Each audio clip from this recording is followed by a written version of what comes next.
will request everybody outside, please come inside the main hall. We'll start the program with the recitation of Dua Tawassul. I will ask Brother Muhammad to come forward and recite Dua Tawassul. Say aloud, Salawat.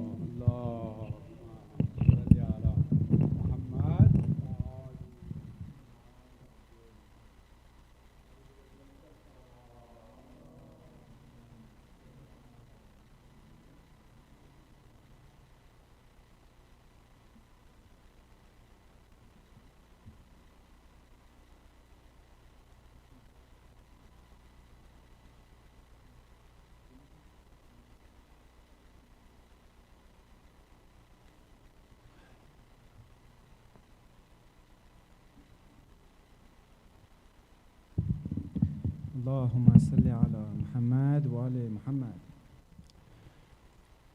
بسم الله الرحمن الرحيم. اللهم إني أسألك وأتوجه إليك بنبيك نبي الرحمة محمد صلى الله عليه وآله يا أبو القاسم يا رسول الله يا إمام الرحمة يا سيدنا ومولانا إن توجهنا واستشفعنا وتوسلنا بك إلى الله وقدمناك بين يدي حاجاتنا يا وجيها عند الله اشفع لنا عند الله يا أبا الحسن يا أمير المؤمنين يا علي بن أبي طالب يا حجة الله على خلقه يا سيدنا ومولانا إن توجهنا واستشفعنا وتوسلنا بك إلى الله وقدمناك بين يدي حاجاتنا يا وجيها عند الله اشفع لنا عند الله يا فاطمة الزهراء يا بنت محمد يا قرة عين الرسول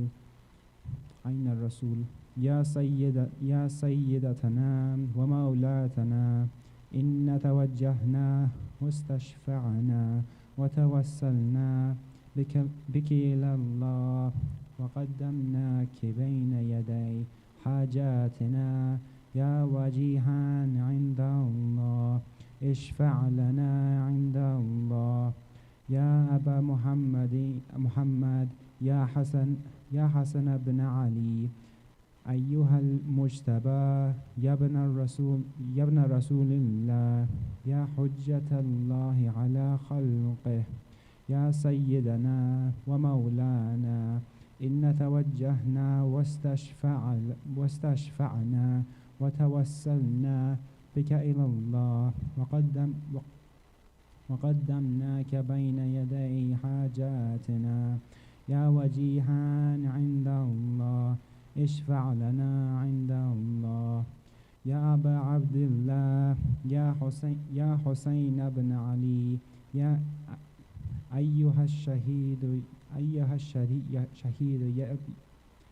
يا ابن رسول الله يا حجة الله على خلقه يا سيدنا ومولانا إن توجهنا واستشفعنا وتوسلنا بك إلى الله وقدمناك بين يدي حاجاتنا يا وجيها عند الله اشفع لنا عند الله يا أبا الحسن يا علي بن الحسين يا زين العابدين يا ابن رسول الله حجة الله على خلقه يا سيدنا ومولانا إن توجهنا واستشفعنا وتوسلنا بك إلى الله وقدمناك بين يدي حاجاتنا يا وجيها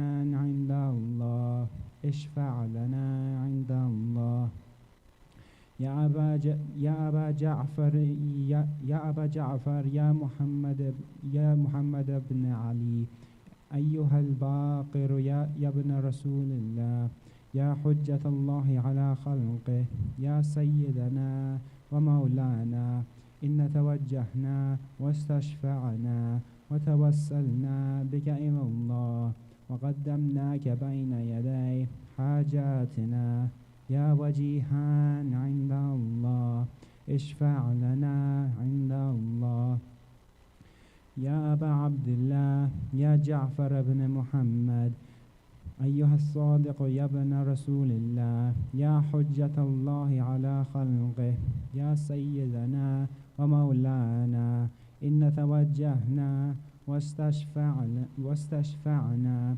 وتوسلنا بك إلى الله وقدمناك بين يدي حاجاتنا يا وجيها عند الله اشفع لنا عند الله يا أبا الحسن يا أبا الحسن يا موسى بن جعفر أيها الكاظم يا ابن رسول الله يا حجة الله على خلقه يا سيدنا ومولانا إن توجهنا واستشفعنا وتوسلنا بك إلى الله وقدمناك بين يدي حاجاتنا يا وجيها عند الله اشفع لنا عند الله يا أبا الحسن يا علي بن موسى أيها الرضا يا ابن رسول الله يا حجة الله على خلقه يا سيدنا ومولانا إن توجهنا واستشفعنا وتوسلنا بك إلى الله وقدمناك بين يدي حاجاتنا يا وجيها عند الله اشفع لنا عند الله يا أبا جعفر يا محمد بن علي أيها التقي الجواد يا ابن رسول الله يا حجة الله على خلقه يا سيدنا ومولانا إن توجهنا واستشفعنا وتوسلنا بك إلى الله وقدمناك بين يدي حاجاتنا يا وجيها عند الله اشفع لنا عند الله يا أبا الحسن يا علي بن محمد أيها الهادي النقي يا ابن رسول الله يا حجة الله على خلقه يا سيدنا ومولانا إن توجهنا واستشفعنا وتوسلنا بك إلى الله وقدمناك بين يدي حاجاتنا يا وجيها عند الله اشفع لنا عند الله يا أبا محمد يا حسن بن علي أيها الزكي العسكري يا ابن رسول الله يا حجة الله على خلقه يا سيدنا ومولانا إن توجهنا واستشفعنا وتوسلنا بك إلى الله وقدمناك بين يدي حاجاتنا يا وجيها عند الله اشفع لنا عند الله يا وصي الحسن والخلف الحجة أيها القائم المنتظر المهدي يا ابن رسول الله يا حجة الله على خلقه يا سيدنا ومولانا إن توجهنا واستشفعنا وتوسلنا بك إلى الله وقدمناك بين يدي حاجاتنا يا وجيها عند الله اشفع لنا عند الله يا سادتي وموالي إني توجهت بكم أئمتي وعدتي ليوم فقري وحاجاتي إلى الله وتوسلت بكم إلى الله واستشفعت بكم إلى الله فاشفعوا لي عند الله واستنقذوني من ذنوب عند الله فإنكم وسيلتي إلى الله وبحبكم وبقربكم أرجو أرجو أرجو النجاة من الله فكونوا عند الله رجائي يا سادتي يا أولياء الله صلى الله عليهم أجمعين ولعن الله أعداء الله ظالميهم من الأولين والآخرين آمين يا رب العالمين. صلوات.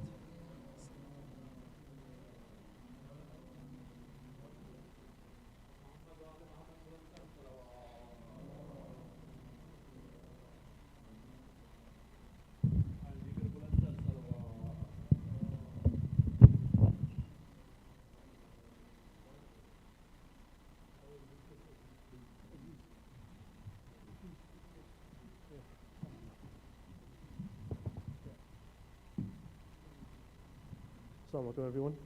Please recite a Surah Sabat for Brother Muhammad for reciting the beautiful dua. Allahumma salli ala Muhammad wa ala Muhammad wa Before I introduce our brothers here, if everyone can please recite Surah Fatiha for Marhum Abadi Afzal, whose birthday is today.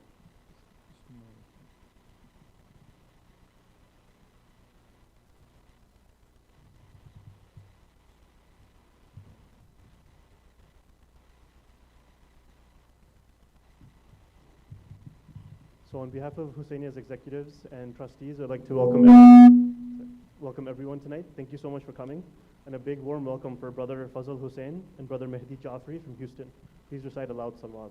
Allahumma salli ala Muhammad wa ala Muhammad wa So if I'm not mistaken, both these brothers are engineers by profession, but they've been learning Aqaid of Ahlul Bayt with the guidance of Sheikh Ali Najafi from Masjid-e-Rasul Akram in Houston, Texas.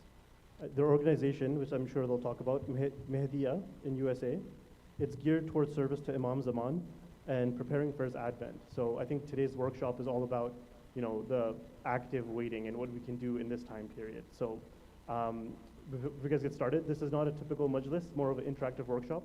So if I can get everyone to please move forward, so it's a bit more of a lively event, inshallah.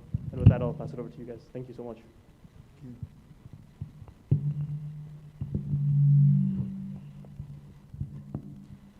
Muhammad wa ala Muhammad salawat.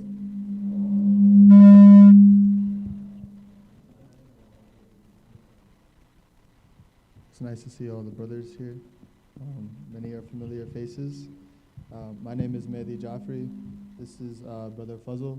And we want to first start off with a short dua.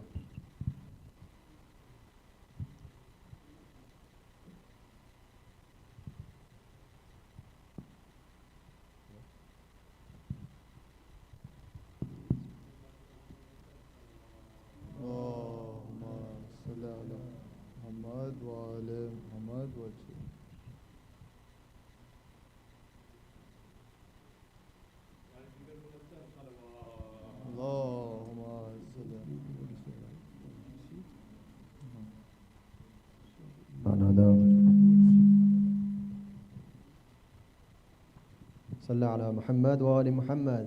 اللهم صل على محمد وآل محمد وسلم. بسم الله الرحمن الرحيم. اللهم صل على محمد وآل محمد. اللهم أصلح عبدك وخليفتك بما أصلحت به أنبياءك ورسلك وحفه بملائكتك وأيده بروح القدس من عندك واسلكه من بين يديه ومن خلفه رصدا يحفظونه من كل سوء وعبدله من بعد خوف أمنا يعبدك لا يشرك بك شيئا ولا تجعل لأحد من خلقك على وليك سلطانا وأذله في جحاد عدوك وعدوه واجعلني من أنصاره إنك على كل شيء قدير. اللهم صل على Muhammad wa ala Muhammad wa ajil farajah. So Allah subhanahu wa ta'ala in the Holy Quran says, Af'ala yunzaru ila ibli kayfa khuliqat. Have you not seen towards the camel how it was created? right? Allah gives us this example of the camel inside the Quran. And is it an example for us just to stare at a camel and think about it? Well, if we think about the camel a little bit, it's a very fascinating creature, sophisticated in creation. One of the amazing things about the camel is that it has 3 eyelids, one of which is translucent, right? It swipes left to right. It makes sure that when that camel is traveling in those desert storms, it can still see. And that sand, those little pieces of sand, do not get inside its eye, right? It's an amazing creation of Allah. And what this does, when we see the intricacies that Allah has put in His creations, it points us towards His existence. It's a sign for us, right? To notice how beautiful something is. On my way here, we just flew in today, and we were on the plane, and I was looking out the window. And I love flying up north because you get to see the mountains, right? It's an amazing thing. You guys are blessed to have that around you. And we come from Houston, it's very flat land. And for me, I saw the mountains and I was amazed, right? You can only think, subhanAllah, what a amazing creation of Allah. So these are signs that Allah has put, amazing creations, right? So these signs are a reminder that Allah has put in the Quran and in the universe for us to understand His existence. Right? It points towards the fact that these intricate creations have a higher creator there. In the same way, Allah has done this in a few numerous other occasions. One of them being through the prophecies of the divine emissaries, such as the prophets and the Imams. In another way, He has shown this through the miracles of the prophets and Imams alayhi salam. And this is just some context that I wanted to give you guys in the beginning. Right? To understand what are the different ways Allah has given us signs. Of course, we see the creation, that was the camel point. And then we have our Imams, our prophets that have also given us these signs that eventually point towards the higher creation of, the higher existence of Allah. So with that, we want to talk about the signs that we see today. And specifically the signs associated with the zuhur, the reappearance of Imam al-Zaman alayhi salam. And we want to look at this through 2 lenses, the 2 weighty things left behind for us, the Thaqalain, the Quran, and the Ahlul Bayt. And before we get into the main crux of our program, our discussion for you guys, I just want to go through a brief agenda. Right? We want to go over some 4 objectives, 4 themes that we want everyone to keep in mind throughout the presentation. And we'll go in depth on what these themes are. They will be relevant throughout the topic of discussion. And then we're going to talk about the major and minor signs associated with the zuhur of Imam al-Zaman. Some of these you guys might already have some background information. And we want to test how much knowledge do we already have of these. And now that we've understood those signs that are related with Imam al-Zaman, what do we do now when those signs appear? How do they affect us today? And lastly, now that we have a full understanding of these signs, we want to make a pledge to the Imam and know what do we do today knowing these signs. And lastly, we have a bit of a quiz just to test our knowledge that we had from the discussion. It's a Kahoot. I think it'll be fun for all of you guys as well. And full participation, inshallah, from the brothers and in the sister side. So we're going to, just to break down the themes for tonight. So these themes,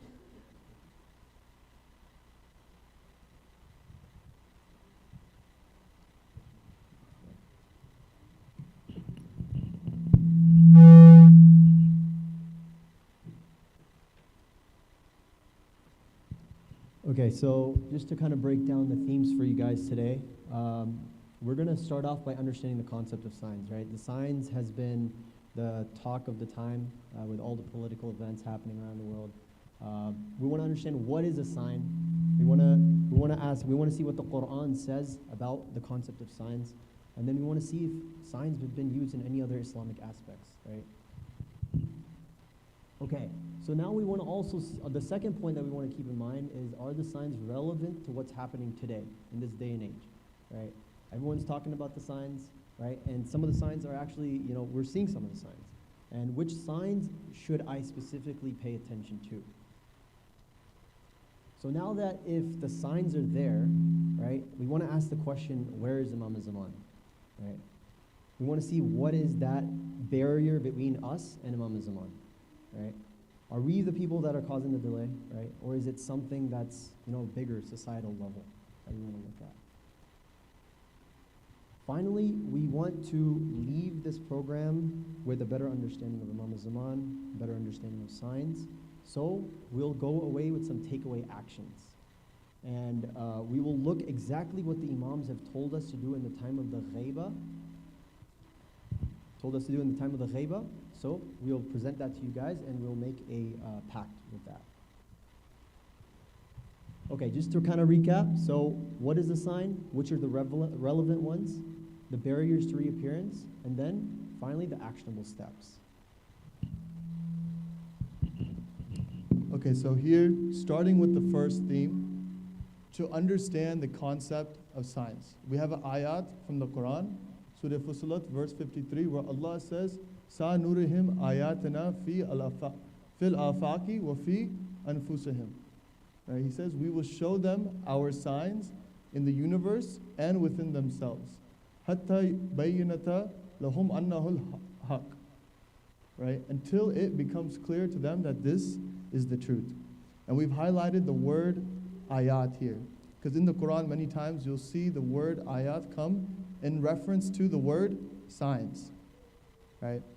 And in the same way, just like the camel, Allah here in this verse is saying how there are signs within the universe, within ourselves, that we can take notice, that again point towards that existence of a higher creator that has put all these intricate things into effect.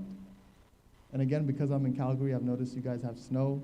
And another example that I thought of on the way here was, and I saw this on the plane too, because my window was frosting up, right? And then you notice when you see like snowflakes, it's a very intricate design, super symmetrical. It's a geometric phenomenon that you see. These are all signs that Allah has brought within the universe for us to notice. Alhamdulillah, you guys are blessed to have Banff National Park. There's Allah's signs are all around you. So you guys are very familiar with that.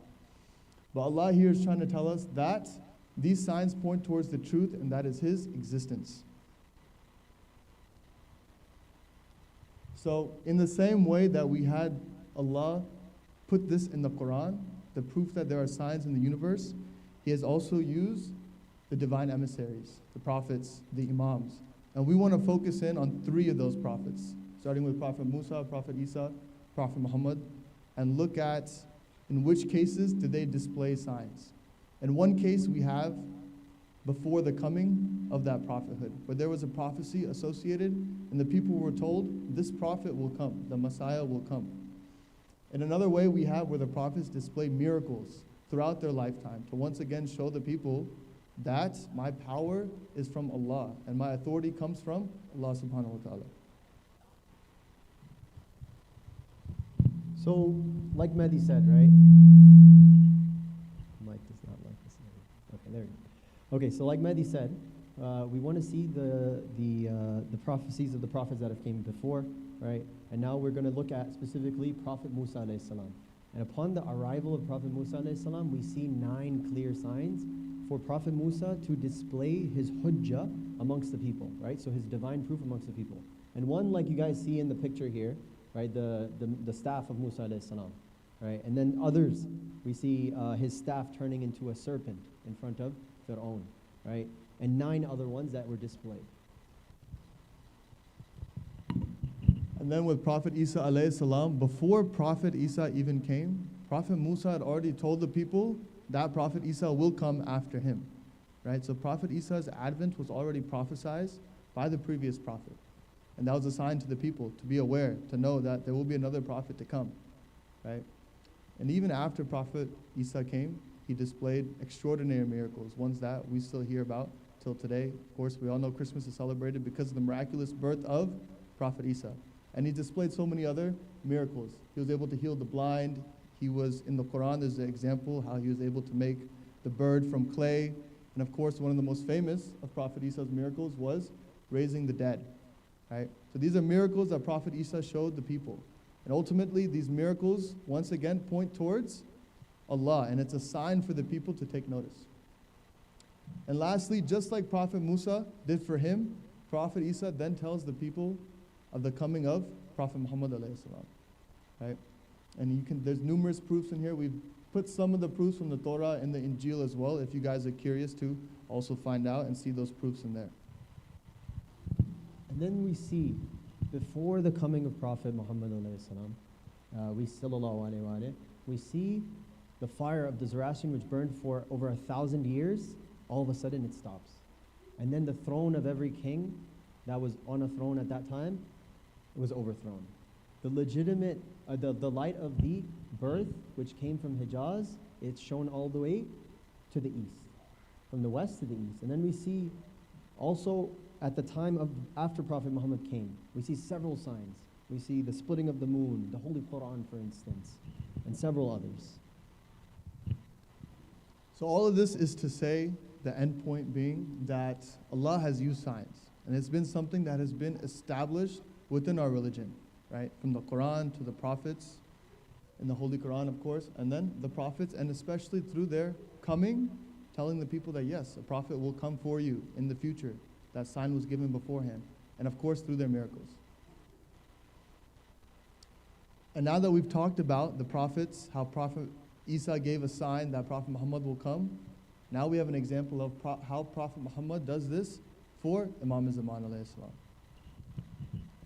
So one day Imam Hassan comes to Rasulullah and he asks him, he says, "Mata yakhruju qa'imana min ahl bayti." Right? So before we start this, something to note in regards to the rest of the presentation. When we use the word qa'im, there's certain mannerisms and etiquettes that we have to follow. So for our sake, we'll just be using Imam Mehdi or Sahib al-Zaman. So when Imam Hassan came to Rasulullah and he asked him, when will the Mahdi from the Ahl Bayt rise? Rasulullah responded as so. He says, indeed, the Imam's example is that of the hour. The hour as in the day of judgment. And he used a verse from Surah A'raf to respond after that. He says, ثَقُلَتْ فِي السَّمَاوَاتِ وَالْأَرْضِ وَلَا تَعْتِيكُمْ إِلَّا بَغْتَةً. Right? As in, it's heavy in the heavens and in the earth, and it will not come to you except suddenly. Right? So we see Rasulullah over here telling us about Imam Zaman. In fact, all the Imams have told us about Imam Zaman. In fact, the second most individual after Imam Ali spoken about in the Quran, in the Hadith corpus that we have, is Imam Zaman.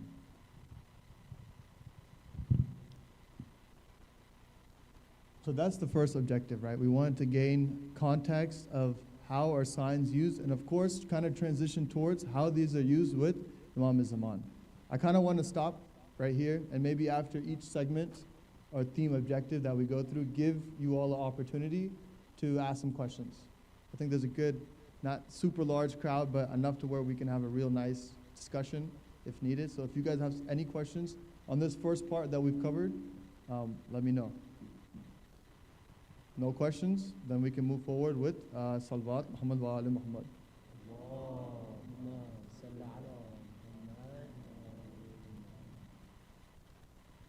Okay, so now that we understand that concept of signs, how Allah has used it, how He's used it with His emissaries and in the Quran, we want to talk about the signs associated with the reappearance of Imam Zaman. And there are two types of signs when it comes to the appearance of Imam Zaman. There's the major signs, which are those that will certainly happen, and then we have the minor signs, things that are conditional. And we have a little short game to test y'all's background knowledge on these. You may know some of them, you may not know some of them, but the idea is just to understand where we stand in these signs. And we just want you guys, as we go through some of these signs, we'll ask you, do you think it's a major sign? You'll raise your hand. Do you think it's a minor sign? You'll raise your hand, and we'll show you the answer afterwards. Okay? I know we can't see the ladies' side hand, but we'll pretend like we can maybe for a little bit. Okay, so the first sign associated with Imam Zaman is the rise of the Yamani. And this is an individual that will come from the region of Yemen, current-day Yemen, and he will come to help and aid Imam Zaman with his army. So raise your hand if you think this is a major sign. Okay, good majority of the brothers. Which brothers think it's a minor sign? Okay, no one thinks it's a minor sign. Oh, one in the back, okay. So this is in fact a major sign associated with the zuhur of Imam Zaman. Good job to the little brother over here. The second one is the call of Jibreel from the sky. Do the brothers think this is a major sign? Raise your hand. Okay. How about a minor sign? A few. This is also a major sign associated with Imam Zaman. Red Death. There'll be a lot of bloodshed prior to the coming of Imam Zaman. So raise your hand for a major sign. Okay. Minority. And then a minor sign. Okay. All right. This is actually a minor sign. Severe drought which will take place throughout the world before the coming of Sahib Zaman. Major sign? Got any for major signs? Okay. Minor? Okay. Majority go minor. Very nice. The White Death. So it's going to be a plague which knocks down a big part of the population. If you guys think it's a major sign, raise your hand.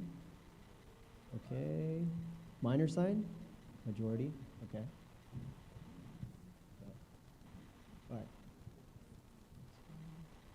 All right, the splitting of the earth. Khas bil bayda, right? So this is going to be in the Arabian Peninsula. There's going to be an army that's going to be coming to attack Sahib al-Zaman. And if you guys think this is a major sign, raise your hand. Okay. Minor sign? Okay. Yeah, major sign. It seems like the brother's side knows a lot about the signs already, which is good. Now we have the advent or the coming of the Sufyani. So similar to how we referred to the Yamani in the very first question, the Sufyani will be someone that comes from the Levant region, which will be the Middle East, the coast of the Middle East. And he'll be an enemy of Imam Zaman. He'll raise an army to fight Imam Zaman. Do the brothers think this is a major sign? Raise your hand. Okay. How about minor? Okay. So actually is a major sign. Very nice. Another one is that a fire will rise from the east. I don't want to do the speculation on this, but there are speculation about what this sign may mean and stuff. But for now, do the brothers think this is a major sign? Raise your hand. Okay. Minor sign? Everyone thinks it's a minor sign? All right. It was actually a minor one. Okay. So the last one that we have is the death of Nafs Zakiyah. And this will be an individual who will be executed in or at the Kaaba. Do you guys think major sign? Raise your hand. Okay. Minor sign. Raise your hand if you think it's a minor sign. Okay. So this too is actually a major sign, right? And so far in the game, we went over the 5 major signs that Imam Sadiq alayhi salam has given to us. And this hadith, Imam Sadiq talks about the 5 signs that will come before Imam Zaman alayhi salam. He says, number 1, the advent of the Yamani, the coming of the Sufyani, the call from the sky from Jibreel, like we mentioned, the sinking of that Bayda land, and of course the killing of the pure soul, which is Nafs Zakiyah. And before we move on, we had some questions. Originally we had a QR code way to do this, but I think because we have a small gathering and we can have a good discussion, I want to open up the questions to you guys to see your answers here. So the first question, now that we've seen some of those signs associated with Imam Zaman, I want to ask the brothers, how much importance do these signs have towards the Zuhur? What are your thoughts? We went over those 5 signs, the major ones. We saw some of the minor ones as well. How much importance does these have for the Zuhur? And it's not a trick question. We have a volunteer over here.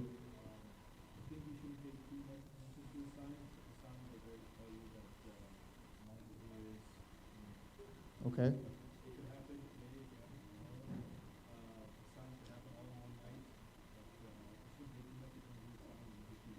Okay. Great answer. Great answer. Any other takes? Yes.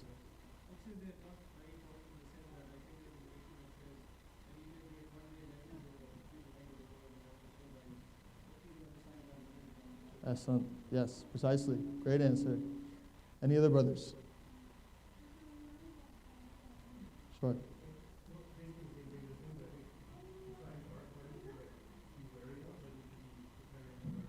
Mm-hmm. Very nice. Okay, so some great answers, and I think you guys, all three were kind of spot on. You hit the nail, right? And we want to talk about, in the second portion, how relevant are these signs, right? And we see sometimes how, of course, we went through the concept of signs, how Allah has established this. They are something that is used, something that is helpful for us to foretell the coming of something, in this case, the coming of Imam Zaman.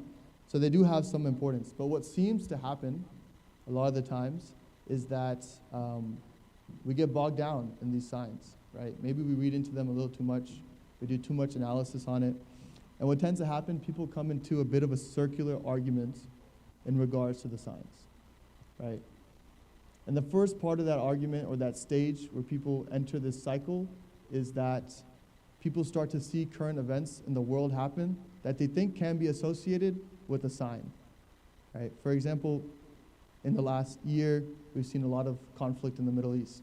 This has sparked numerous discussions of where will this lead in regards to the zuhur of Imam Zaman. And people get excited in the fact that this could mean that Imam Zaman's reappearance will happen soon, right? You see these things happening in the world, and you start to think, maybe this means this is the time that now Imam Zaman has to come. But because we overanalyze the signs, we start to get a little, this will happen next, this will happen, then Imam Zaman has to come, and we see some of the takes on YouTube from social media people as well putting out things on this. People get distracted from the true part, which is focusing too much on what can happen with the signs, and not focusing, as the brother said earlier, on preparing for the Imam and gaining marifat or recognition about the Imam.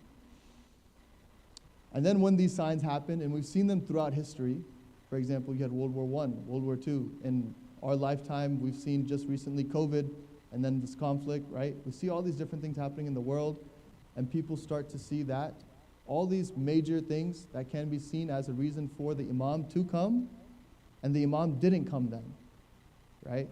And people start to then lose hope and despair in the fact that maybe Imam Zaman's appearance is not near, and it's not going to happen soon.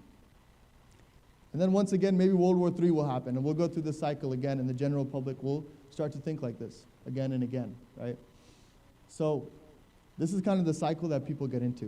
And the question is, now, how do we break this cycle? How do we get out of it? And there's a great narration from Imam Raza that explains exactly this point. So there was an individual who was in a similar cycle. Alhamdulillah, he was at the time of Imam Raza, so he asked him, and his name was Dawood. And he narrates this hadith. He says, the mention of the Sufyani came up, and what was narrated from his matter of being from the inevitable, right? And so he asks Imam Rada alayhi salam, he says, O Imam Rada, can there be abrogation by Allah in what is inevitable? So in our terms, right, can there be change in anything which is deemed major? Imam Rada responds, yes, right? And then they ask him a follow-up question. They say, then we fear that there might be a change or an abrogation by Allah in the matter of Imam Mahdi alayhi salam. And what does Imam Raza respond? He says, the Mahdi is from the mi'ad.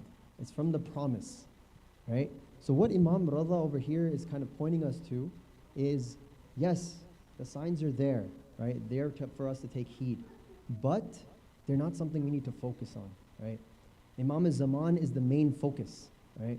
Signs will come and go, and like Mehdi had said in the past, right? So many people fell for that. Some people thought, oh yeah, this is the Sufyani, the Imam has to come in, distinct amount of months. So just like that, right? Imam Rada alayhi salam is telling us to focus on the Mahdi, and truly to have marifat of Imam Zaman. And the brothers gave a great answer earlier in the first question, right? And Imam is asking that same question. And we're asking you guys, so are the signs still relevant? As previously, you guys have already answered, yes, they are relevant. There is a reason why Allah has given us these signs. It is something that He uses. It's a concept that we've seen. But should they be the only focus? Are we too narrowed in on what is happening with these current events that can be seen as signs? Are we reading into the signs too much, paying too much attention to them? Or is there a greater focus, right? Like, just like that camel example that Allah put in the Quran, right? The point of the example is not for us to stare at a camel all day, right? The point is for that camel or the snowflake, the mountains, whatever it may be, is to point to something higher, which is the existence of Allah, right? There's a greater purpose. And just like the signs of Imam Zaman, they're there to point towards, once again, the greater focus, which is Imam Zaman. So a good example to put this into perspective, right? Imagine a highway. You have a destination. My destination is Banff, right? I have a few exits along the way, right? I look at the exits, right? These are signs, right? These are signs telling me I'm getting closer and closer and closer to my destination. Likewise, similarly, Allah, right? Allah uses signs for us to take heed and to recognize. But the focus is still Imam Zaman, right? We don't get off at the highway, take a pit stop, just examine that city, examine everything we know about the city. We're delaying our focus on that destination. Similarly, right, on this trip on the highway, Imam has asked us and Rasulullah has told us certain things to do, right? So I have a little kid, right? And basically when we're going on a trip, he's like, are we there yet, right? How much farther, right? How much farther? Right, baba, baba, baba. And like, no, we have certain things to do even while we get before we get to the destination, right? Maybe you can count the amount of school buses on the way, or the amount of fire trucks or dump trucks that you see, right? So similarly to that, Imam Zaman and the Imams of the past, and as well as Prophet Muhammad have told us certain things to do during this time, right? And one of the most important being ma'rifat, right? So for example, in terms of Imam Zaman Zuhur, we may see, the different current events of the world, the natural disasters, the state of the world at the time, the black flags being raised, the corruption. This must mean Imam Zaman is coming. But again, as Brother Fazal was mentioning, these are just things to notice on the way to the main destination, which is Imam Zaman. And sometimes we ask ourselves, well, then if I didn't have these signs on the road, for example, I'm driving down the road, it's dark at night, right? How do I know I'm on the right track? How do I know that I'm going in the right direction? How do I know that I'm going towards, ultimately, Imam Zaman? If that is the main destination, how do I know I'm going there? And we have a simple thing for you guys to keep in mind. Use a GPS, right? You already use it on the way. Maybe for us, we use it on the way to come to the masjid today, right? Use your GPS. Number one, guidance. The most important thing in all of life, whether you're going down the road or you're trying to get to heaven, the vilayat of Amir al-Mu'mineen, right? Stay on the path of the Ahlul Bayt, right? Understand their teachings and make sure that your beliefs are aligning with their teachings. Number two is patience, right? You have to be steadfast in the journey. Maybe that road trip that you're taking is long. I've done some 18-hour road trips. It's a long journey. It take a long time.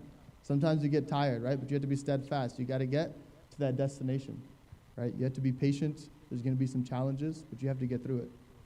Yeah, one thing that we can all connect to is Bibi Zainab. And from her journey from Karbala to Sham, right, you see how much patience she had. They took her to city by city, and they paraded the whole khafala. And then we see at the time when she gets in front of, in the darbar, in front of the tyrant of the time. And what did she say? She says, "Ma ra'aytu illa jamila," right? I saw nothing but beauty, right? This is the epitome of patience, right? And the last part of the GPS is submission, right? You have to be ready. And sometimes the imam might come and ask you something that's easy. And another time he might ask you something that's very difficult. But you have to be ready to submit to whatever he asks, right? No matter what the case is to do, you have to be ready. You have to be ready on whatever he may state. It's our duty to be ready for his will and to be prepared for that. And just like Brother Fazal brought the example of Sayyidah Zainab Salamullah, we have examples throughout Karbala, which is the beauty of the tragedy of Karbala. There's examples in everything, right? And we have the example of Mullah Hazrat Abbas, right? Utmost submission to his Imam, his brother, but even before his brother, his Imam, right? Imam Hussain told Hazrat Abbas, you can go get water, but do not fight. Don't offensively fight on the way there. And as easy as it could have been, Hazrat Abbas could have wiped out the entire army if he wanted to, if Imam Hussain gave him that permission. But he submitted to what his Imam told him. And just like that, we have to do the same with Imam Zaman, right? Be ready to submit to his will. And if you have that GPS, right, you know that you're on that path. Ultimately, no matter if you have signs, road signs, you don't have them, you do have them, you know what the main destination is, and you'll get there, inshallah, to Imam Zaman. So that concludes portion 2, right? Relevance of the signs. Before we go to this question, again, I want to open up questions to the brothers. If you have questions about what we talked about, I want to give you guys a chance to ask them now. Yes?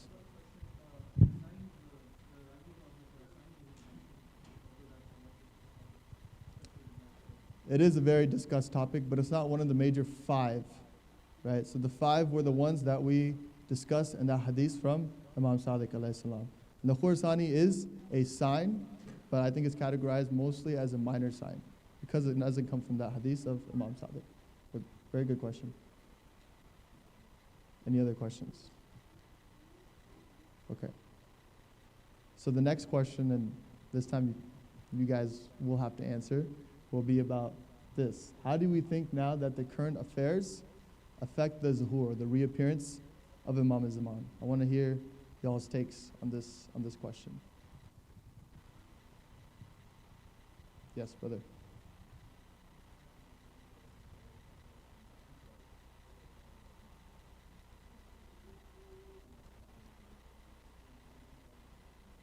Okay. Very nice. Okay. Good point. Good point. Any other points from the brothers on this? Current affairs and the zuhur. Brother Isa looks like he has a. Okay. Okay. So, just to segue into our next point, that's why we brought this question up. The next point is on the marifat of the Imam. So we have a beautiful hadith here from Imam Jaffri Sadiq alayhi salam, who talks about this thing that we were talking about, marifat, recognition, right? Throughout the rest of the slides, you'll get a good understanding of what marifat is, right? So he goes on to start and he says, Man mata wa laysa lahu imamun, mata mitatan jahiliya, right? This is a hadith maybe some of you guys have heard before too, right? The Imam is saying here, the one who dies without the recognition or marifat of their Imam, right? He doesn't know the likes and dislikes of his Imam. He doesn't understand the mission of his Imam, right? Or he could be that individual who just has no destination. He's just on the highway and he's just heading down until his gas runs out, right? So Imam Jaffri Sadiq alayhi salam saying this individual dies a death of jahiliyyah. And the Imam continues, and he continues to say, وَمَنْ مَاتَ وَهُوَ عَارِفٌ لِإِمَامِهِ لَمْ يَضُرُّهُ تَقَدُّمُ حَاضِرْ أَمْرٍ أَوْ تُؤَخِّرُهُ. He's saying, whoever dies while recognizing his Imam, recognizing his likes, dislikes, recognizing his mission, recognizing what it means to serve him, based on all those things that we talked about that the Imams and the Rasulullah have left behind and told us to do, understands that the advancement or postponement of this affair will not harm him, right? So if the zuhur comes tomorrow or the zuhur comes 10 years from now, it's not going to harm him. Why? Because that individual has marifat of his Imam. He's doing exactly the same thing that when the Imam would be here, he would be doing. So that doesn't matter if that individual is going 110 miles an hour or if he's going 40 miles an hour, right? Individual's ready at the end of the day. The Imam continues on and he says, وَمَنْ مَاتَ وَهُوَ عَارِفٌ لِإِمَامِهِ كَانَ كَمَنْ هُوَ مَعَ الْمَهْدِي فِي فُسْطَاطِهِ. He's saying, and whoever dies while recognizing his Imam, it is as if he is with the Mahdi in the tent. This is a huge opportunity that we all have, right? For instance, Muharram comes around, we go to Iraq, and we hear, Abad wallah ya Zahra ma ninsa Hussaina, right? Oh, you know, or we hear, sometimes we hear, many times we hear this. We hear that we were with you, Imam Hussain, right? Imam is giving us that opportunity right now, right? To be with Imam Zaman. And this hadith is very special because Imam Sadiq is using a tent, right, to describe how close someone is to the Imam. And even if we look back at Karbala, right, the sweetest moment that those companions had with Imam Hussain was having those conversations with Imam Hussain, being in the company of their Imam. And this hadith is telling us that we can have that, right? We can have that same sawab, that same feeling, that same level with our own Imam, Imam Zaman. And it's beautiful how Imam Sadiq is referring to even Imam Zaman and telling us how important that connection will be with this Imam. So, are the signs still important? Yes. We should focus on them. Not as much, but there's something important. But the main part is to have ma'arifat, right? Understand your Imam, have recognition of him, understand his belief and what he wants from you. And no matter if you have the road signs, you don't have the road signs, if you have this ma'arifat, it will lead you to that destination that we all want, which is to be with Imam Zaman. So now that we understand that there are signs associated with Imam Zaman, we understand the importance of this recognition to know your Imam, we then have to ask ourselves, then why is the Imam still not here? Right? What is delaying the reappearance of Imam Zaman? Right? And what are those barriers? So, before we get to that, before we answer that question, we want to hear from you guys. Right? What do you think are some of the societal reasons? Maybe they could be personal reasons, community reasons. That could be the delay for the zuhur. Right? Go ahead, brother.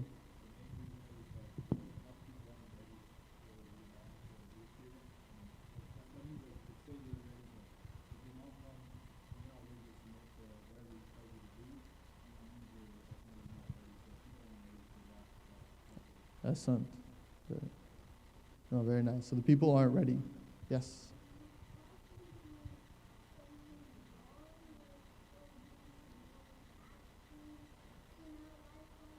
Okay. Very good point. Any other brothers?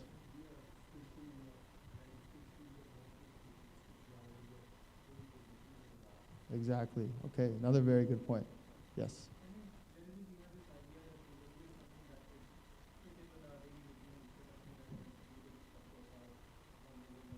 Mm-hmm. That's a very, very nice answer.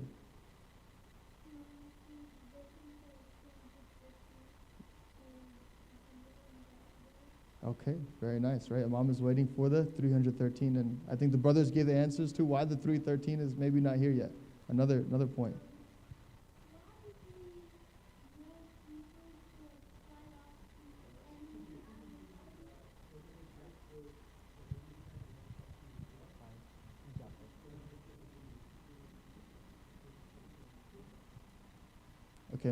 Okay, my guy here. Remember your answer still? You're getting an opportunity to say it on the mic now. Repeat the answer? Okay, sure. Okay, go ahead. It's my bad. Sorry we cut you off. Go ahead. Okay, so that the people aren't ready to fight the enemies of Imam Zaman.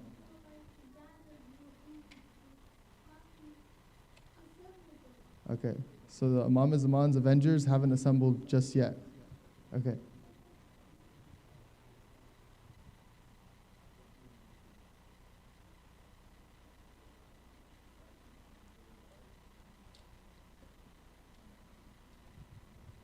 Okay.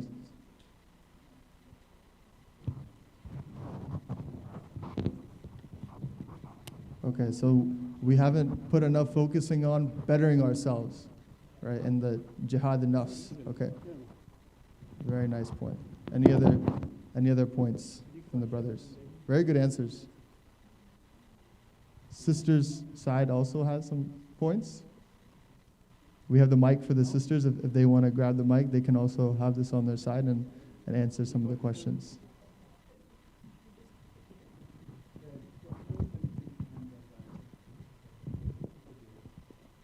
Do the sisters also have some answers?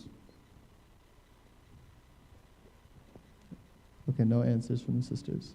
But I think the brother summed it up very well, right? That there are some barriers, and a lot of those barriers might be the people or ourselves that we're not ready, right? In many different aspects. So on the same wavelength that you guys are already at, I think, right? There's two main things that Imam Zaman needs, which are people that are ready for him, right? And there's two categories of personalities that we see that are described in the hadith about those that are awaiting for Imam Zaman. There are those that are in, number one, passive intizar, right? This is passive intizar in the meaning that, intizar, number one, meaning they're awaiting the Imam, but in a passive way. Maybe it's at the back of their mind and not at the forefront of all their actions. And then there's the personalities that are in active intizar, right? The awaiting of Imam Zaman is constantly on their mind, right? And we want to look into these a little bit deeper. And this is kind of the main portion of the discussion. So if you guys do have questions during this time, raise your hand and answer. If you want to talk about it, we can go deeper on some of these points as well. So if we look at passive intizar, right? This type of personality doesn't act per the solutions of the Imam during the ghaibat, right? This type of person, maybe at times, and a lot of times, we brought these examples also from the ones that hit us, from me and Brother Fazal, that we see sometimes within ourselves. And one of them is, you guys live in Calgary. In Houston, we have almost 11 centers, by the way, right? Huge community, but 11 centers. The problem with that is that, people have some beef within each other, right? People are pointing out the issue with this, the issue with that, but they don't bring a solution, and a solution that's based on the teachings of Imam Zaman. One of the other qualities is this individual keeps falling into that pit of despair, right? Like Mehdi said, that circular argument over and over and over, sees signs, right? At the end of the day, hopeless, despair, right? And then this individual again sees all the bloodshed happening. He sees, all these things happening around the world, all this corruption spreading. And he says, if Imam Zaman hasn't come now, then he's never going to come, right? This is that type of individual. Another one is the type of person that forgets the Imam, right? Maybe this person only remembers the Imam at maybe a workshop like this, or we're discussing the Imam, and we have a night dedicated to this discussion. Or maybe on 15 Shaban, right? The Viladat of the Imam. You remember the Imam then. Or when you're writing your Ariza. Or I remember when I was in school, which was not too long ago, only 4 years ago. But I remember, I would do dua before my exam, right? Like, Imam Ali, help me on this exam, help me pass this exam, do really good. And then I would do really good on the exam, alhamdulillah, right? But I would forget to thank the Imam. I asked him for that dua, but I forgot to thank him. And I only thought of him in that time when I felt really, really stressed, right? It was just a time when I needed the Imam. One of the other qualities is this individual prioritizes his own aspirations, right? So it's a noble thing, right? If someone wants to go to the gym, right? Get healthy, work out consistently, have a good diet. It's a noble thing, right? But it's not the only focus, right? Sometimes the individuals, for instance, it could be the gym for someone, it could be career for someone, jumping the work ladder for someone, right? But this individual forgets about his duties to Imam Zaman. The first step is to know the duties, right? What the Imams have told us to do in this time of ghaiba. And we'll introduce one of the books. So this individual essentially prioritizes his own personal aspirations over what the Imam has told him to do. And again, if you guys have some more points, you want to go deeper on some of these, feel free to stop us. So the fifth one we have is they become lazy in their duties. This can, obviously, your religious duties, you never want to be lazy in your religious duties. We should be praying our namaz on time. All the different things that come with our wajibat, they should be done to the utmost perfection that we can. But in the same way, maybe this person doesn't enact their duties when it comes to their family, their community, their friends, right? There's so many different duties that we have throughout our life, and they don't fulfill all of these obligations. And another one can be that maybe it's as simple as, and again, I'm speaking for myself, I'm just thinking about the last week, 40 hours in, 40 hours out, I clocked in, clocked out, that was the week, that's all I had to focus on, right? So they're kind of lazy in their duties towards the imam. Yes, question.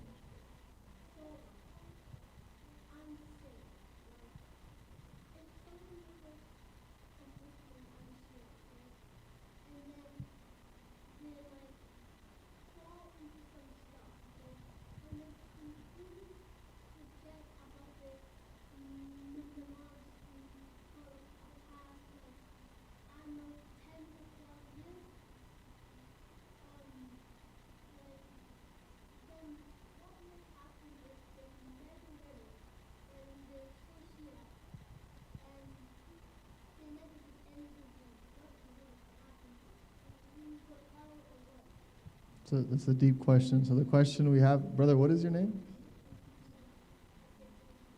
Shabi. Okay, mashallah. Very good question from our little friend Shabi here. He's asking that if someone were to be lazy in their duties their entire life towards their namaz, they never prayed their namaz, but they're still Shia, what happens at the end?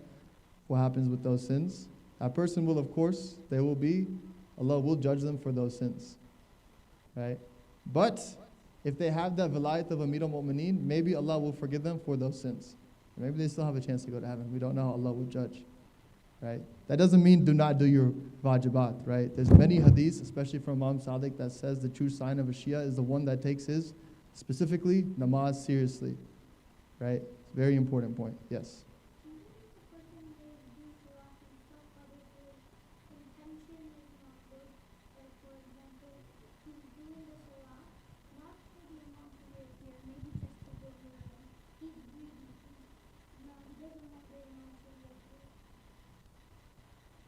It's a very good point. Very good point. What's your name?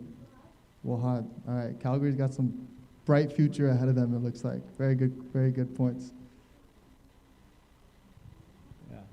So this individual doesn't attempt at all to increase his knowledge about Imam Zaman, right?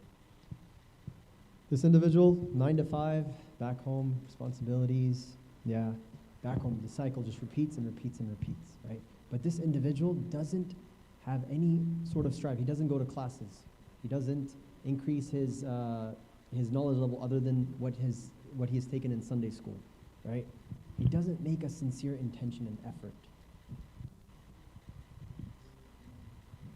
So these are just some of the qualities that we came up with that are described in the hadith about the qualities of someone in passive intizar, right? And all these examples, this type of personality, the role of the imam in their mind is at the back of their mind, right? They don't think about the imam in all of these actions that we talked about. And Imam Raza alayhi salam gives us a hadith that is for the Shias, right? And he says that by Allah, that which you look forward to, meaning the zuhur, will not be until you are tested and sifted. So Imam Raza is already telling us that it will be hard for the Shias. They will be tested. Right? And he even gives the word specifically sifted.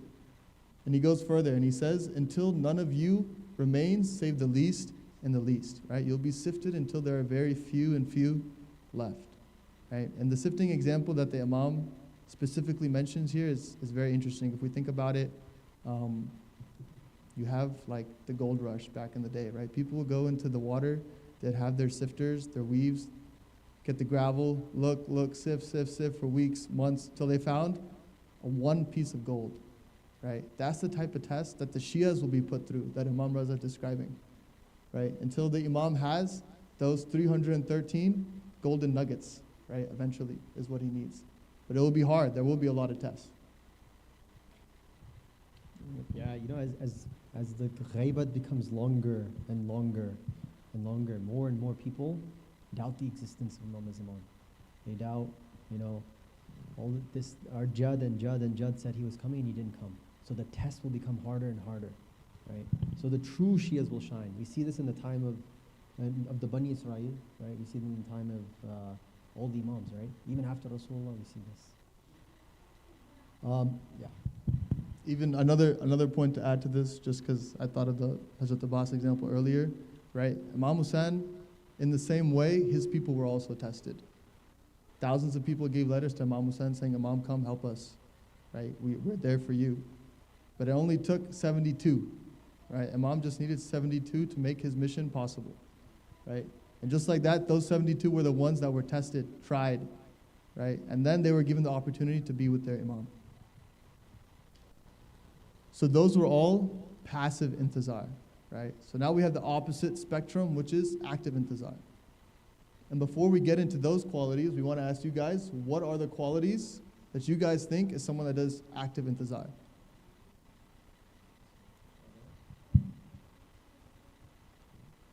Oh, okay, we have Brother Shabi. Bright brother, yes.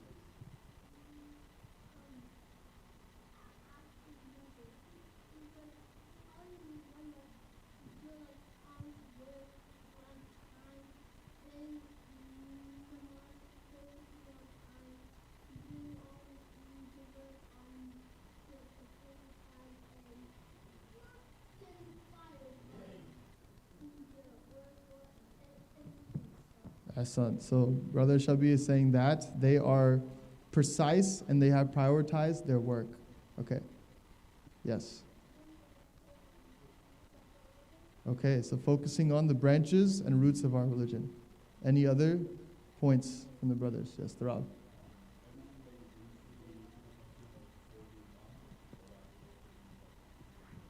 Hassan, right? The intention of all your actions are for Imam Zaman. Very nice point.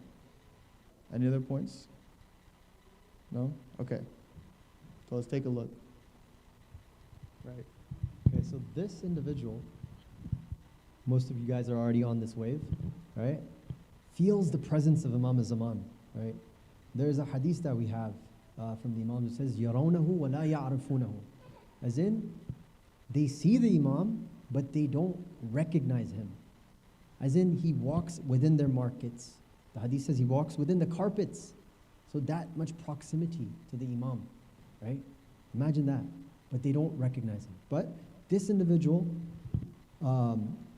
feels the presence of Imam Zaman to the extent that every single action that he's doing, right? He understands the likes and dislikes of Imam Zaman, right? So every single action that he's doing, for instance, if he's going out, right? He's going to make sure, is this a mixed event or is this something that's, it's halal? Right? He's gonna make sure he doesn't break the boundaries that are set. Right? And one great example that we see in history is the likes of Salman al-Muhammadi. You probably know the likes of Salman al-Muhammadi, who this individual would be able to recognize the command of Amir al-Mu'mineen by just his movements. Right? Imam Ali would never have to say anything. Hazrat Salman would know it. And just to further emphasize Brother Fazal's point on feeling the presence, right? I remember when I was a kid, my mom would tell me that whatever you do, Allah is watching you, right? I'm sure Shabi here has heard that many times. But in the same way, we should try to think, the Imam is also watching us in our actions. And as a Shia of Imam Zaman, would he be happy with these actions? These actions that we do on a daily basis throughout our life, are they something that pleases our Imam? Right? Yes, Shabi.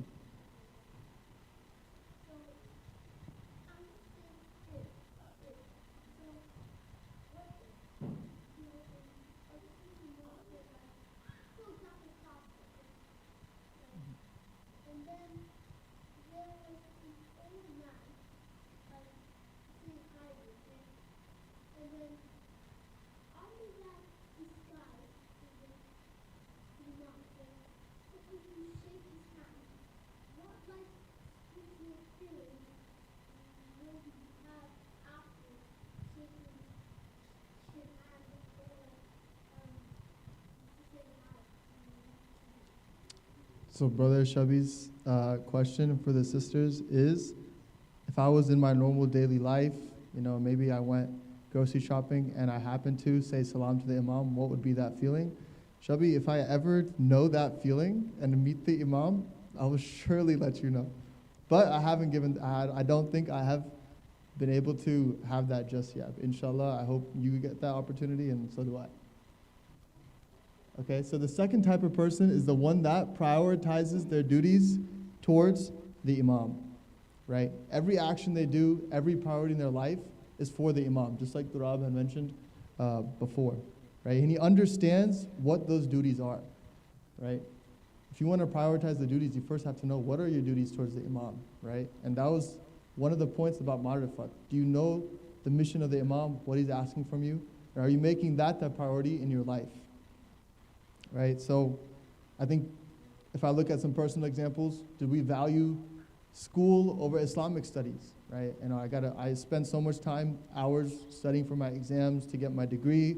Am I putting the same number of hours and prioritizing those same number of hours towards learning about Imam Zaman or learning about my religion, right? And that's the quality of someone with active intizar. And then one of the third qualities is this individual can defend themselves against the misconceptions on imamat, right? This day and age, we're seeing, so many arrows coming, especially in the social media, in regards to attacking imamat, bringing down the position of imams, right? We're seeing individuals doubting the hadith of the imams. We're seeing individuals attacking the ismat of the imams. We're even seeing individuals doubting the existence of Imam Zaman, right? This individual is equipped scripturally and conceptually with the proof to back up his belief, right? Because this individual truly understands that belief is the core fundamental of any action that he's doing, right? Okay, the other one is the person that is anxious and desperate to meet the Imam, right? They have a feeling of desperation to meet the Imam. Yes, Shabi. Previous one? Okay, go ahead.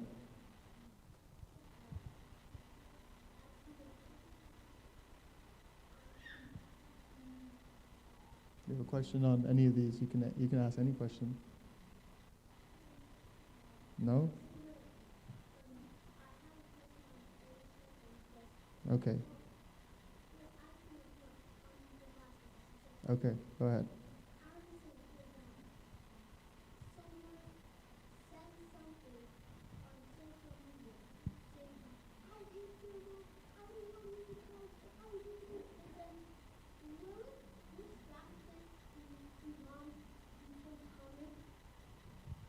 Okay, so Brother Shabi's question was that as we see these attacks on imamat on social media, do they keep the reappearance of Imam Zaman from happening, right? And that's actually a really good question because that was one of the things we talked about, right? The delay of the Imam is because the people aren't ready. So this point about defending imamat, well, like we mentioned, Imam needs people that are tested, right? People that know his ma'rifat, know his mission. So if you see these things on social media, the real question is, are you strong enough to not let those doubts affect you? Are you vaccinated from those misconceptions that people are bringing, right?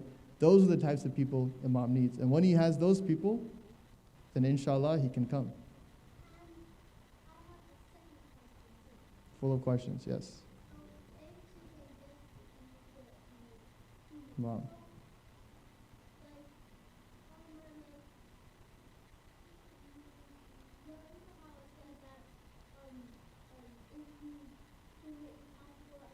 Mm-hmm.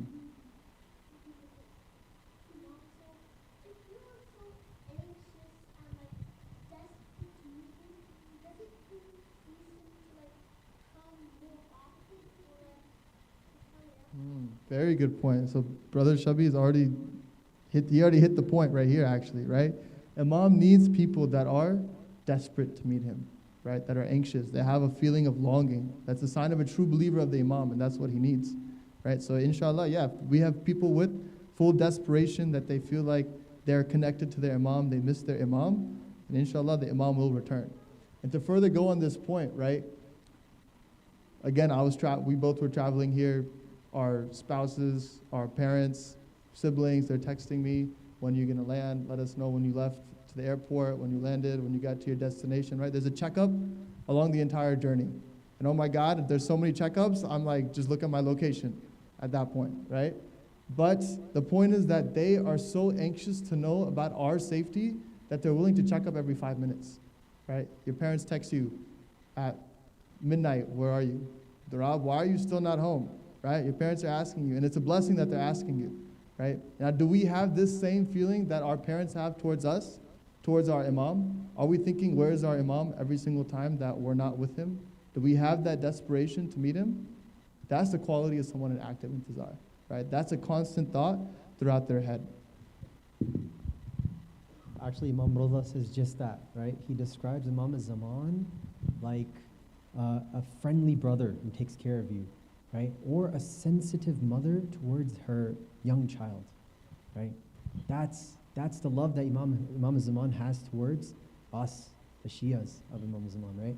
It reminds me of one other point, right? To put this into the story's context, there was an individual by the name of Uwais al-Qarani. Have you guys heard of that name ever? Uwais al-Qarani?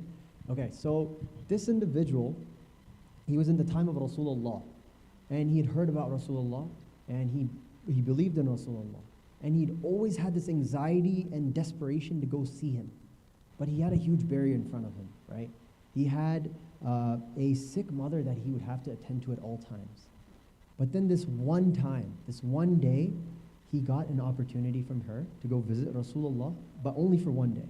So he travels that whole distance all the way to Medina to go see Rasulullah, his Imam, his Prophet, right? And he was so happy about it. But when he got there, Rasulullah was gone out on an expedition.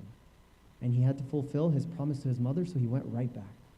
And then when Rasulullah comes back from that expedition, he goes to the point where Uwais was, and he says, I smell a fragrance of Jannah coming from the area of Qarn. That's where Uwais lived, right? So imagine that. Imagine that. Right, so that was anxious and desperation, right? The feeling that we should have that Imam al-Zaman is not here, we should be anxious and desperate for his return. The other one is the one that prays with sincerity for the Zuhur. Yes, Brother Shabi.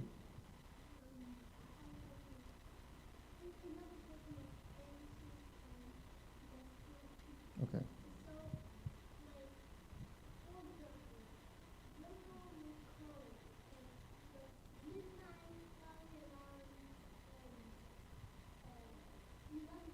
The fact that you know the time is scary, but go ahead.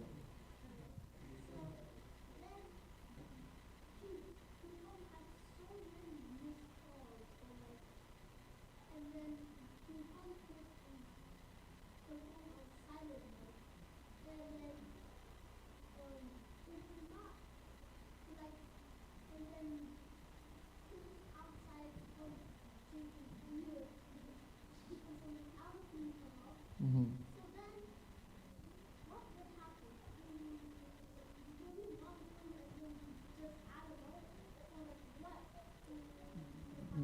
You're asking about my mom?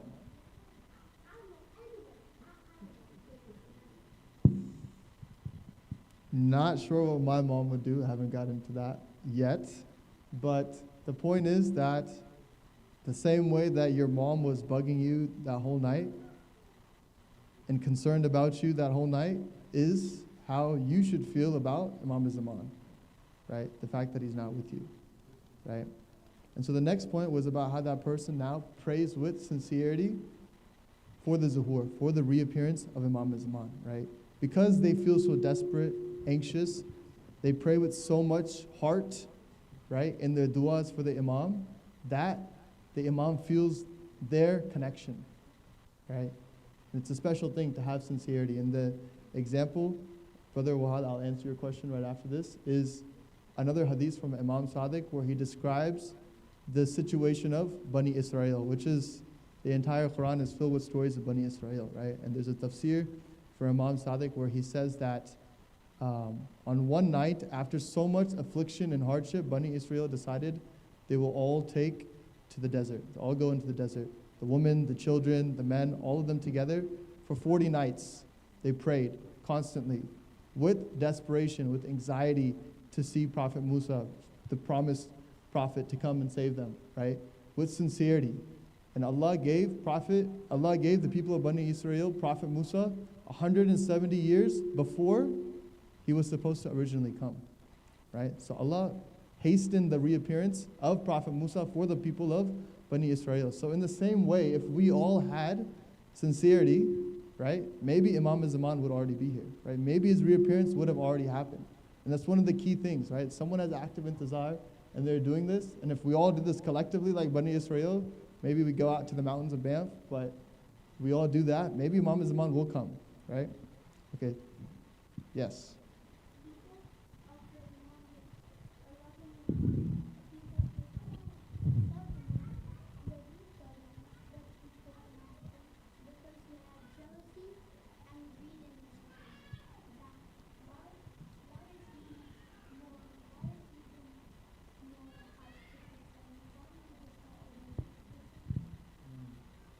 That's a good point. Jealousy of the Imam. Yes, Shabi.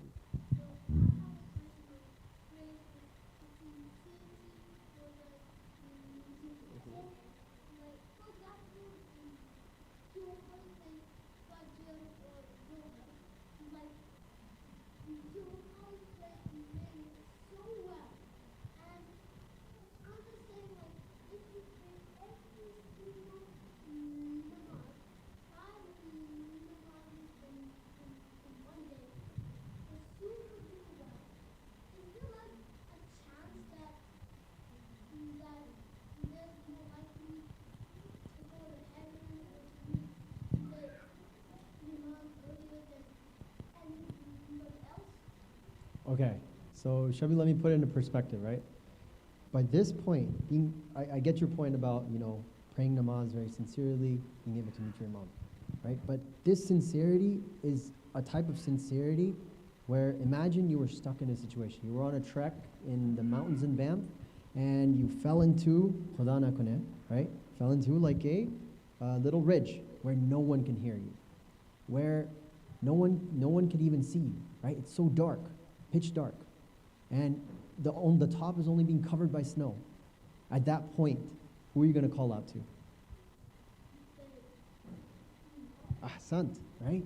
You call out, you do tawassul to Imam Zaman. You ask Imam Zaman with that true sincerity and intention. You ask Allah through Imam Zaman, right? And that's what sincerity is. That's what the Bani Israel, like he was saying, that's where they got to, right? They had tried everything, and now they went out to the desert with their families, right? And they knew this was the only hope. Similarly, we have to understand that Imam Zaman is the only hope, right? Okay, so the last one is the type of person that is actively increasing his marifat or recognition of the Imam, right? He's actively seeking to understand the Imam's mission. He's aligning his beliefs with the Imam, and he does this through maybe numerous methods. For example, maybe you're reading a hadith, you're reading about the Imam more, you're reading books on the Imam, understanding what he needs from the people. Maybe you're attending some classes, right? Even if you want to look directly at the Imam's words, there's letters written by Imam Zaman. We call them tawqis, written to his emissaries, his 4 naibs, right? Have we read those words? Have we seen the words of Imam Zaman, what he says? How has he addressed the people? Are we familiar with this, right? So is he constantly taking action to increase his understanding of the Imam? And that's someone with active intizar, right? They're proactive in this stage. Yes, Shabi?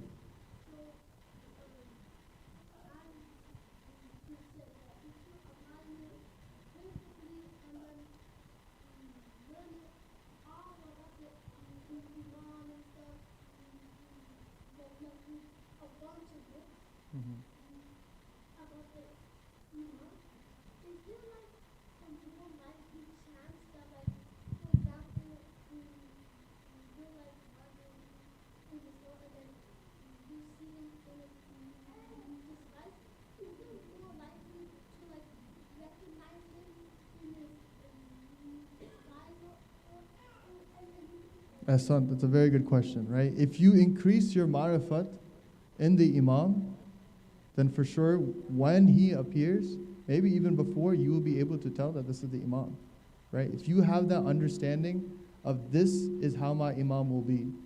A lot of people ask, how do we know? And these are conversations, I've had this with my family before, right? My sister came to me one day, she says, so when Imam Zaman appears, how will we know it's him? Right? The question is, the real answer is that you should have such an understanding of Imam Zaman right now that you don't doubt who he is when he comes. right? That you're already aware of what he will be like when he comes. You understand how he will speak.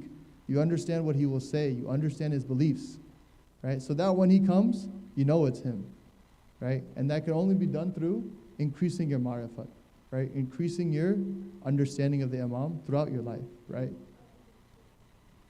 Good question, right? So we know these are some of the qualities of active intizar, right? In other words, that person is always proactive in what they're doing towards the Imam, right? So how do you become that person? What are the steps? We gave you some of the qualities. What are the steps to actually get there? So then we go to the Imam, right? We ask Imambargah this time. Imambargah alayhi salam writes a will to his son. He says, Ya bunayya, O my son, اعرف منازل الشيعة على قدر روايتهم ومعرفتهم. Right? Know the levels of the Shia from the number of traditions which they narrate and their level of recognition, right? And then he continues on to say, he describes recognition. He says, فَإِنَّ الْمَعْرِفَةَ هِيَ لِدِرَايَةِ He says over here, وَهِيَ الدِّرَايَةِ لِلرِّوَايَةِ. Ma'rifah, recognition, is the comprehension of these traditions, right? And then he continues on to say, he says, وَبِالدِّرَايَةِ لِلرِّوَايَةِ يَعْلُو مُؤْمِنْ إِلَىٰ أَقْصَى دَرَجَةِ الْإِيمَانِ. He says, with the comprehension of traditions, a mu'min ascends to the highest levels of faith, right? So what is Imambargah alayhi salam here trying to tell us? There's two major things, right? Number one, understanding the hadith corpus, right? Although sometimes, hadiths are hard, right? Hard to understand. But alhamdulillah, some of our ulama have done great jobs to what? Digest this and to comprehend these and to bring them in easy forms. With a book that we'll introduce to you guys in just a bit, right? Secondly, comprehension of those traditions. And then the other point that I want to note here is, right, when we look at the hadith of the Imam, right, we want to look at the hadith of the Imam without any preconceived notions. We don't want to have any biases when we look at the hadith of the Imam. Because why? We want to learn the hadith of the Imam the way that Imam wants you to learn it, right? The intended meaning that the Imam had from it, rather than me taking my personal bias and then finding a hadith and then doing it like that, right? That's not the right method. So just to elaborate on this point more, right? Understanding of hadith.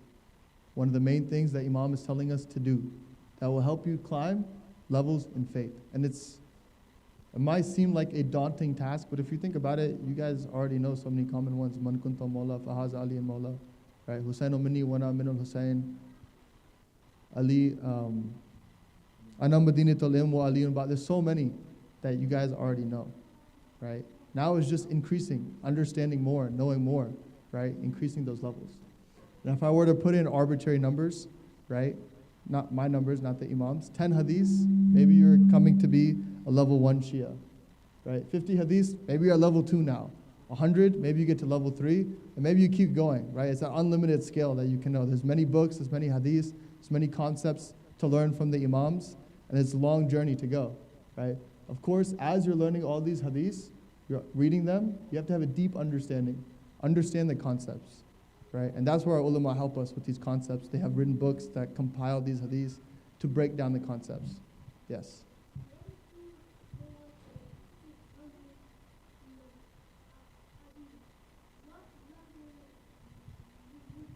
$313.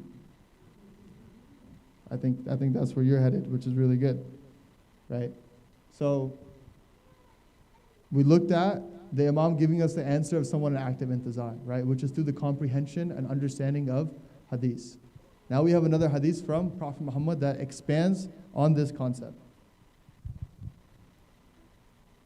Yeah, so this one day, Imam Ali is with Prophet Muhammad and he says to Imam Ali alayhi salam, he says, "O Ali, know that the most amazing of faith, amazing people in faith, and the ones greatest in certainty or yaqeen, are a group of people in the last of times." Interesting. That's you guys. You guys are in the last of times, right? And then we want to wonder, why are they the best, right? So he elaborates. he says, these are the ones who did not meet the Prophet, right? They didn't meet the Prophet, and the Hujjah, as in Imam al-Zaman, was veiled from them, right?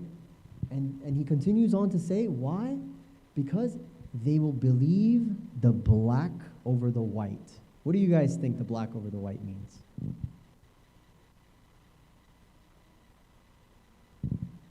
Brothers on this side? Yes?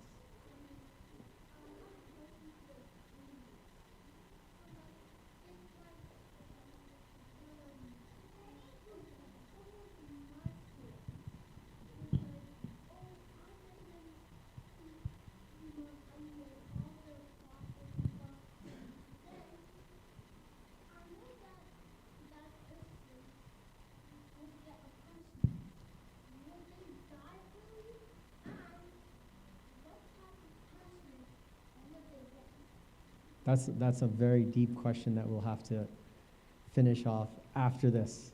Okay, just hold on to that question though, because we'll discuss it right after this, right? So why do you guys think that Rasulullah says they'll believe in the black over the white? What is he trying to say? Yeah.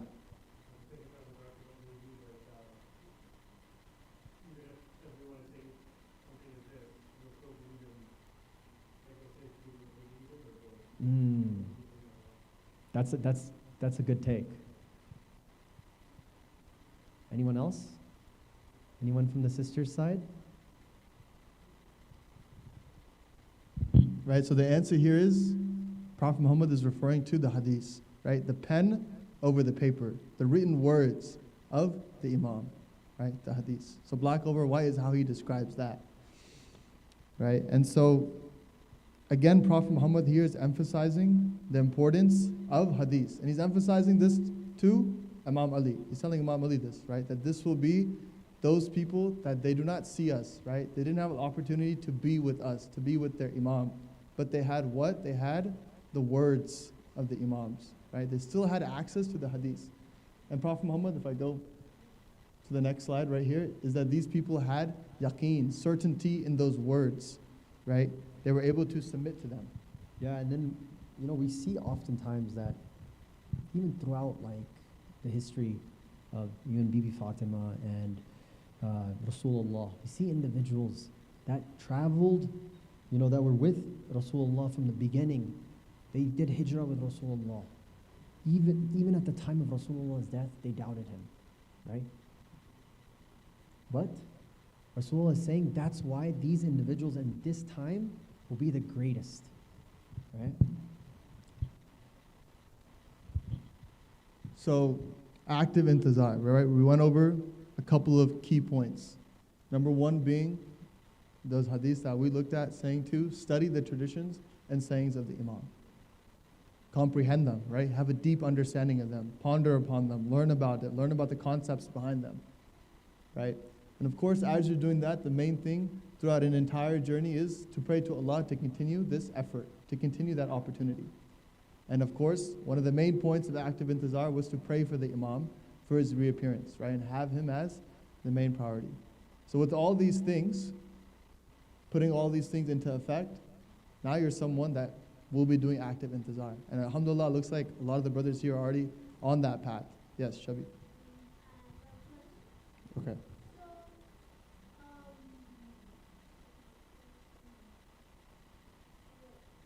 Okay, think about it, and at the end you can ask me. Okay? Okay, so now before I move on to the next portion, right? We talked about the active intizar, we talked about the hadith portion of it. I want to ask you guys, what are the practical, actionable steps, maybe in your daily life, maybe that you can do every single day, for example, or as a community, that you can do to be an active intizar that could hasten the reappearance of Imam al-Zaman?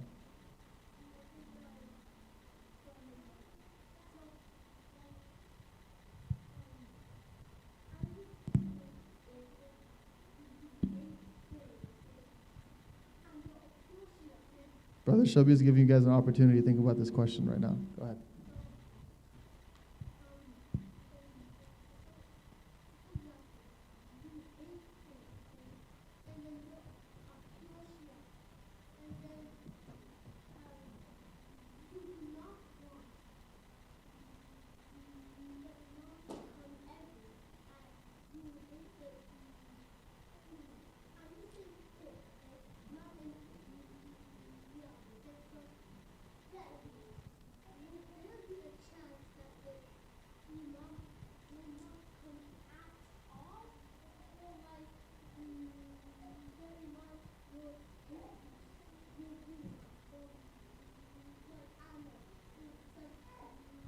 I see. Okay, I understand your question. Imam is very forgiving, right? Up until the last opportunity, you have the opportunity to be with the Imam. That's one of the beautiful examples of Hazrat Hur, right? He was given the opportunity to the last minute to be with Imam Hussain. And Imam Zaman will of course give people opportunity to be with him, right? Yes. Okay, don't worry.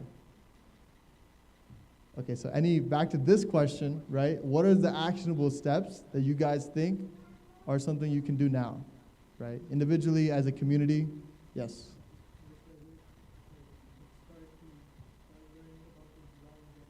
Hassan.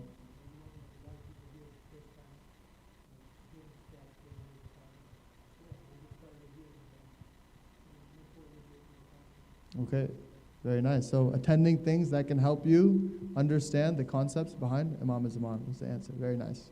Yes. Ahsant. Very nice, right? Continue to invite people towards the path of Imam Zaman. Very nice. Shabi, you got an answer for this? Okay.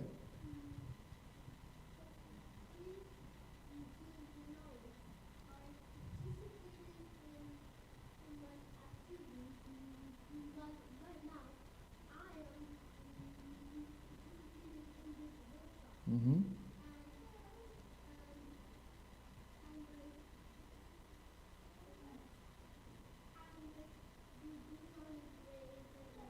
Mm-hmm.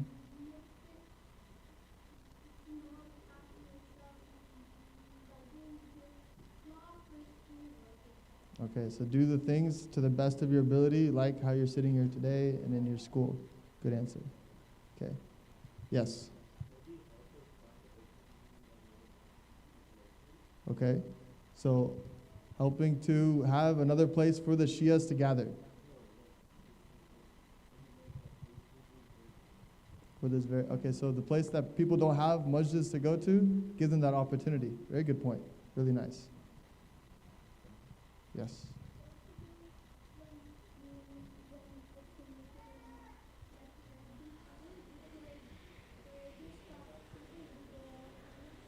Okay, so be courageous, kind, right? Be a good example of Shia people that follow the Imam. Very nice. Okay, so let's get into the answer, right?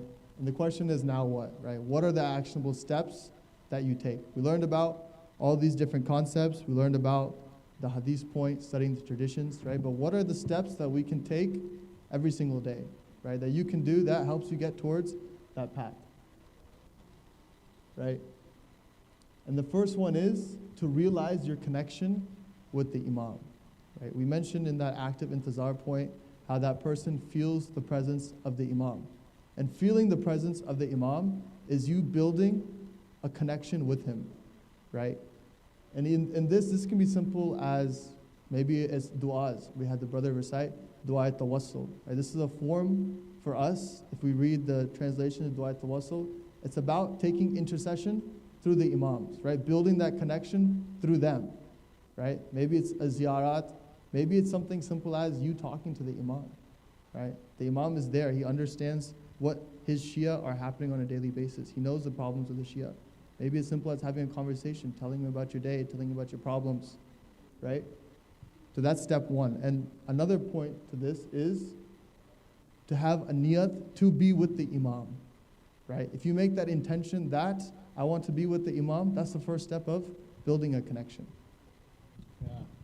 So what are the second steps, right? Find out what the responsibilities are, right? Throughout the presentation, we talked about the likes, the dislikes of the imam. We talked about understanding his mission.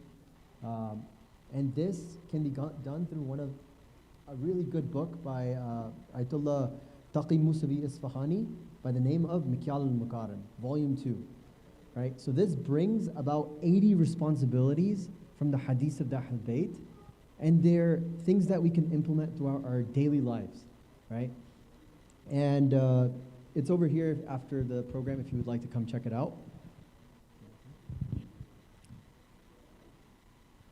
And the third one is to make a pledge to the imam, right? You understand his duties, you understand what he needs, the responsibilities, you have a foundational connection.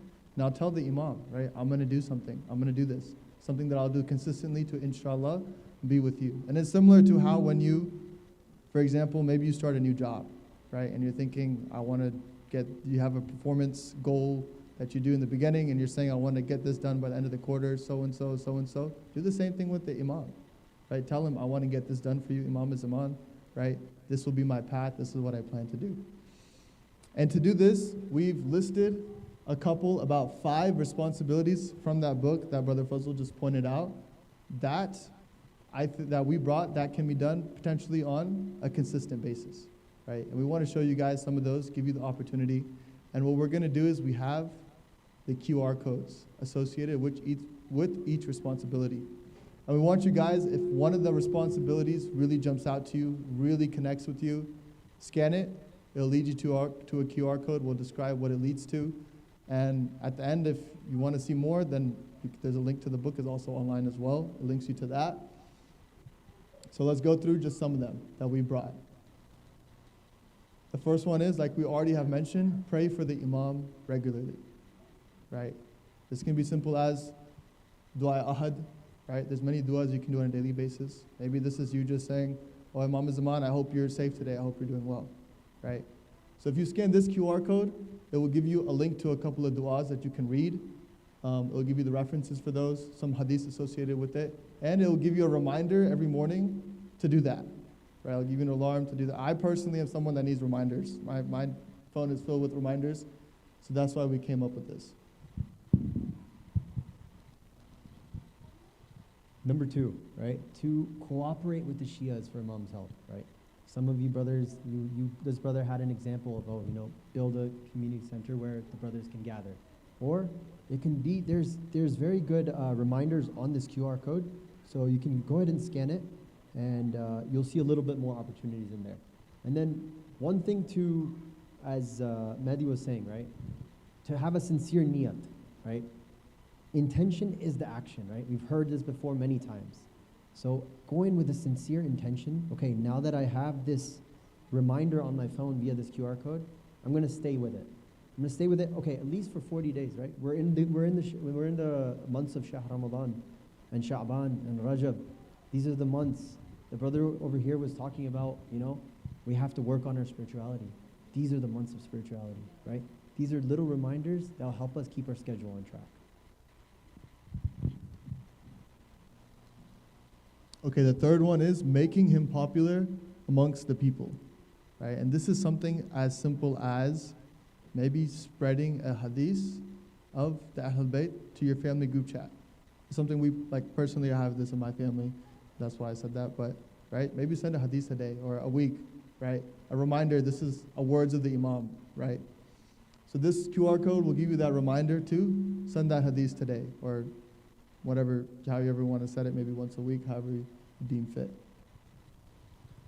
Yeah, so this is one of the ones that has been very highly recommended by the Ahlul Bayt in the time of the Ghaiba, right? There's many instances that we can go into, but to pray to Allah that He bestows us with the marifat, the recognition of Imam Zaman, right? The hadiths of Ahlul Bayt are nur, right? If my heart is darkened, right, it's hard for that nur to penetrate. So hence, we have to pray to Allah that He bestows us with the recognition of Imam Zaman. One dua that, I don't know if, I think dua marifat, right? Dua marifat is the one that this links to. So this is a short dua, and it's highly recommended to read, right? And if you truly read it, and then you read the English translation of it, it's maybe takes 30 seconds to read. You could read it in your qunut, right? It's a very beautiful dua. And the last one we have is tawassul and seeking intercession through Imam Zaman, right? As we mentioned, this was another form of creating a connection with Imam Zaman. So this reminder over here just gives you a reminder every day to have a small conversation with the Imam, right? You should not feel like the Imam is someone far away, right? You should be able to understand that you can go to him for your problems, right? He's Sahib Zaman. He's the one that can help you. He's the grandson of Imam Ali, right? The one who's able to solve all the problems. So tell him your problems. Have that conversation. Yes, Shabi.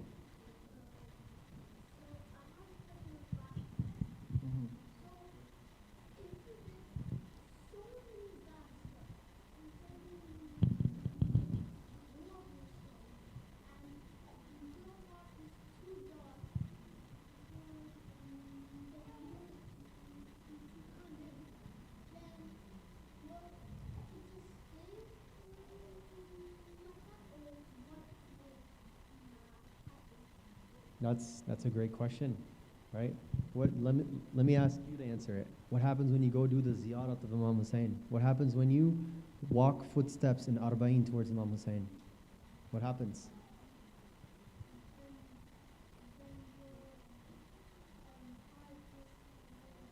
Of course, right? We have to go to the doors of mercy, right?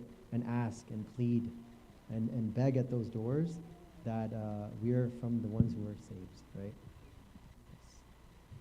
Yeah, so we have some additional opportunities here in regards to the book, and I think if you guys can scan it, you'll be able to see some additional opportunities that we've included from the book.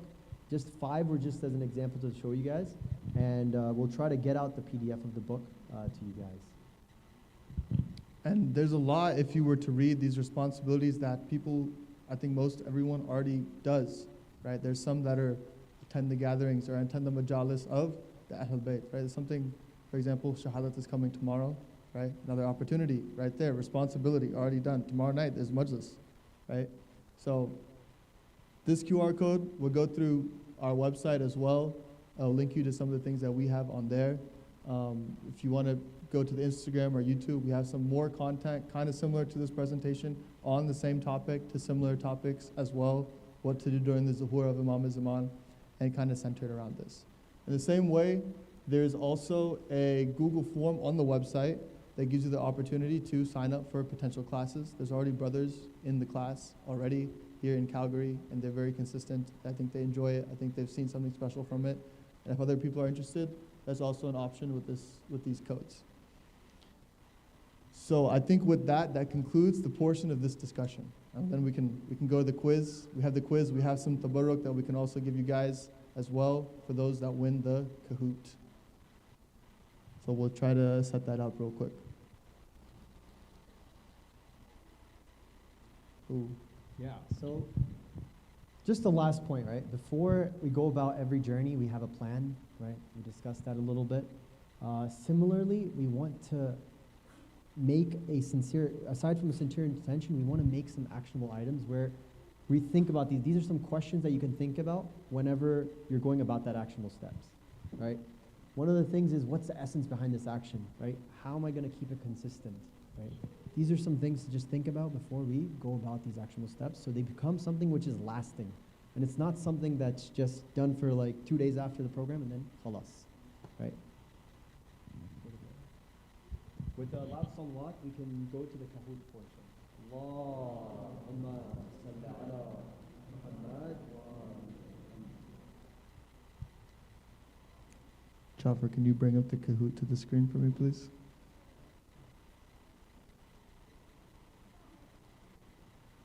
Okay, so I think majority of the people are familiar with Kahoot, right? They're going to see the code on the screen. You go to the Kahoot website, you type in the code, you're able to put your username in, and then you'll be able to play the game, right? And the top 3 winners of the game will get the prize at the end. So we'll give you guys a moment to do this.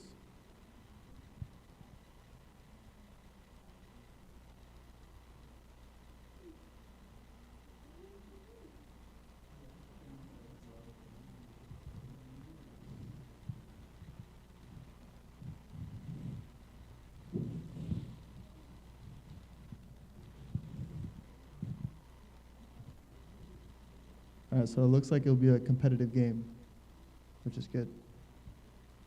Shabi, are you online? Okay. No, take your time.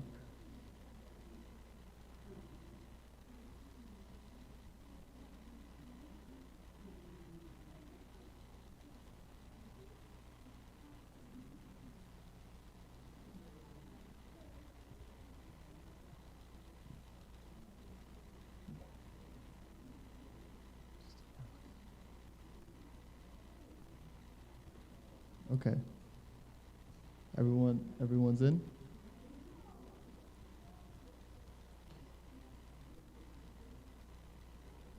We'll give it 30 more seconds.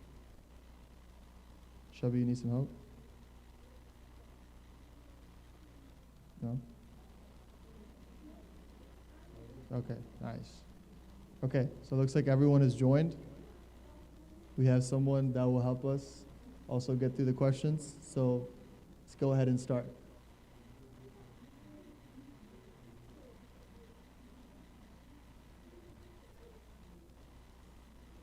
So the first question, if the Imam was to come to this gathering, how would we recognize him? Right? And the answer choices are recognizing by his character, his clothing, his bodily appearance, or the signs of the reappearance.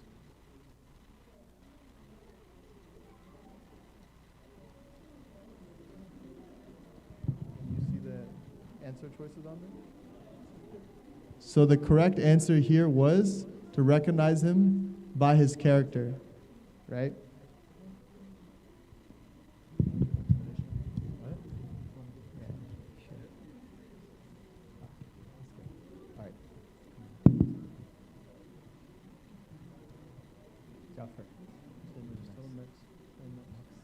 Yeah, we can go to the next one.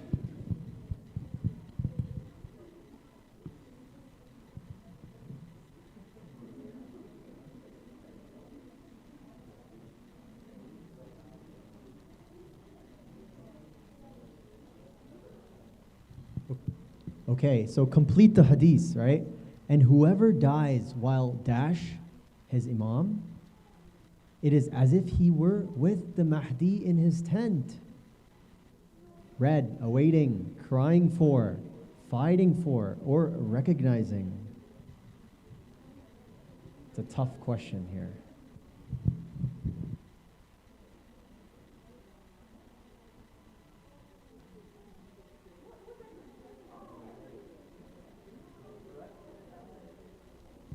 So the correct answer was recognizing, based on the hadith from the PowerPoint.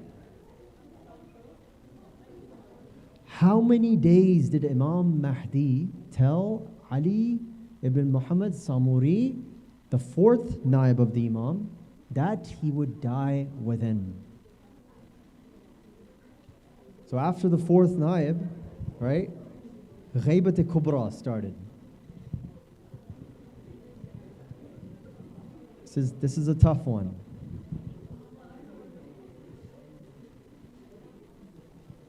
Okay, the correct answer was 6 days.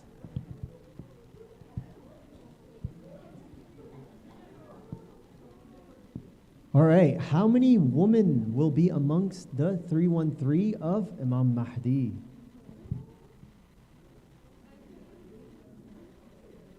0, 50, 40, or 156?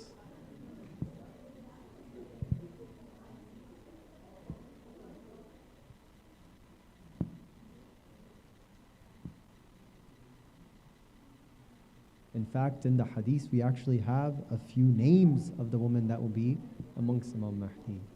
50 was the right answer. Truth has come and falsehood has vanished. Indeed, falsehood is bound to vanish. Is from which surah? And this will be the surah that Imam al-Zaman announces when he's in between the Rukn and the Hajr Aswad by the Kaaba. Surah Maryam, Surah Isra, Surah Kaf, or Surah Yasin. Got this?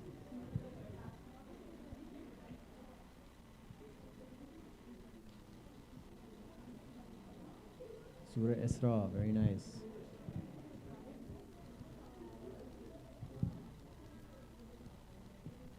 Okay, which prophets are also living in the ghaybat like Imam al-Mahdi? Which prophets? Prophet Ilyas, Prophet Qizr and Prophet Adam, Prophet Isa and Prophet Musa, Prophet Ilyas and Prophet Idris.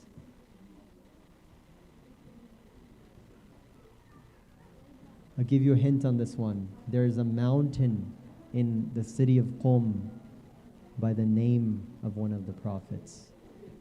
Where? There we go. Prophet Ilyas and Prophet Qizr. That was the right answer.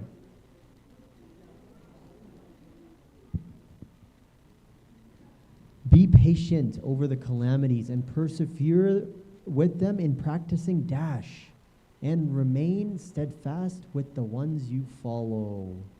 This is a hadith from one of the Imams in regards to one of the verses of the Quran which talks about Imam al-Zaman. Is it tabarra, tawalla, taqiyya, or combat?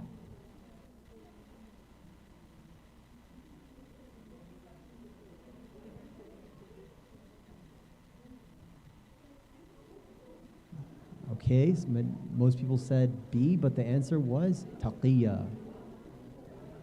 What?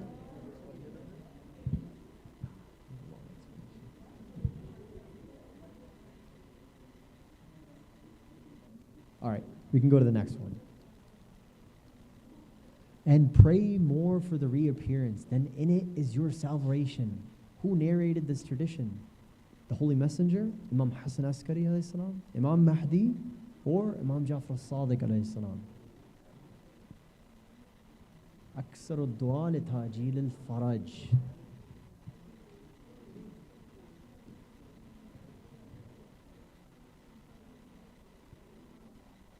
Okay, Imam Mehdi. Only 6 got that right.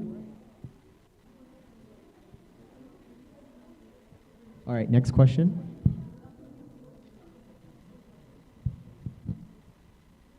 Go on to the next one. Brother Jaffri. There we go. All right, whose advent is a part of the major signs? So the Yamani, the Omani, the Shami, or the Khorasani?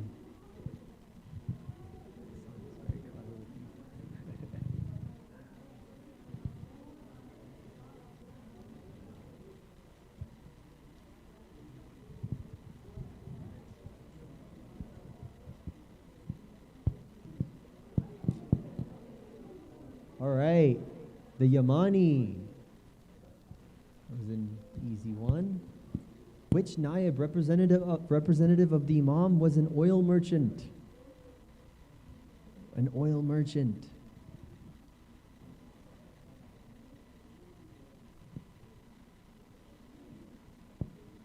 I'll give a clue.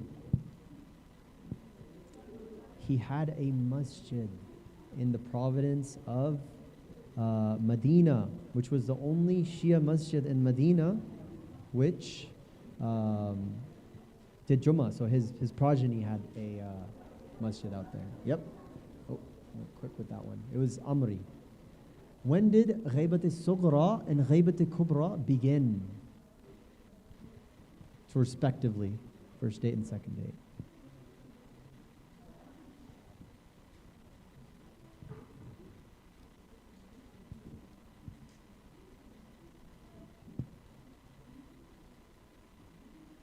The brothers in the classes should definitely know this one. Oh. Okay, the correct. Oh. Jaffri, just give it a second there. Okay, next. From the maternal side of his family, Imam al-Zaman is a descendant of which individual? Janab Asif ibn Barqiyya, Imam Hussain, Janab al-Sha'mun, or Imam Hassan alayhi salam?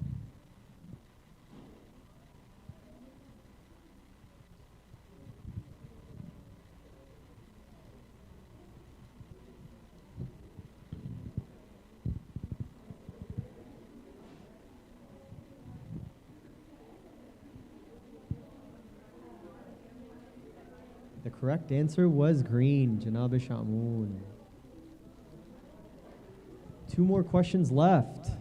Which book has 80 duties, responsibilities for the Shia in the time of the Ghaiba? Mikyal al-Makarim, Madinatul Ma'ajiz, Kitab al-Ghaiba, Kamal al-Din, or Tamam al-Ni'mah?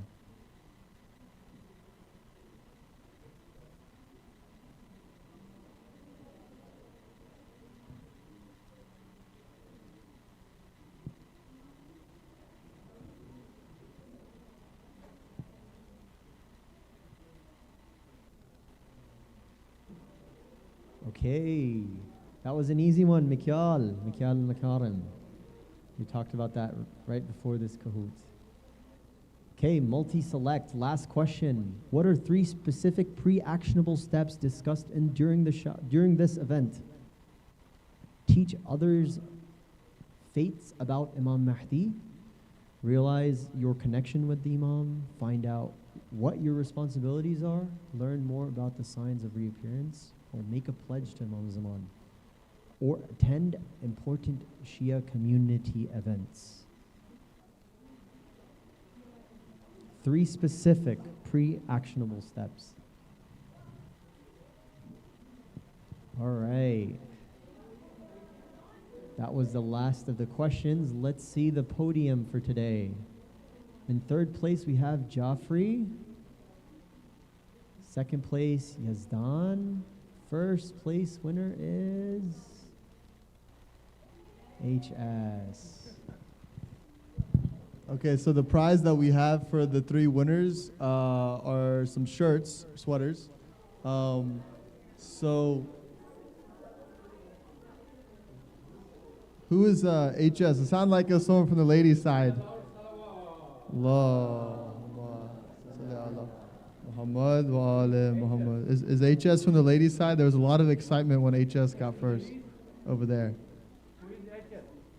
Then we also had Jaffri. Who is Jaffri? Is Jaffri also on the ladies' side? No brothers claiming Jaffri. Who is the 3rd place brother? Yes, Don? Oh, wow. Okay, so. Allah.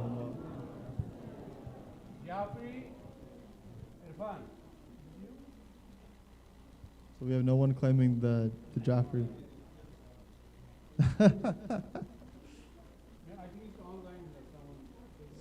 Someone online? Okay.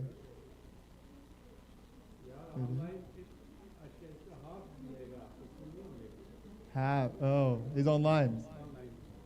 Can we deliver the gift to the brother still? Yes, I will hold it for him. Okay.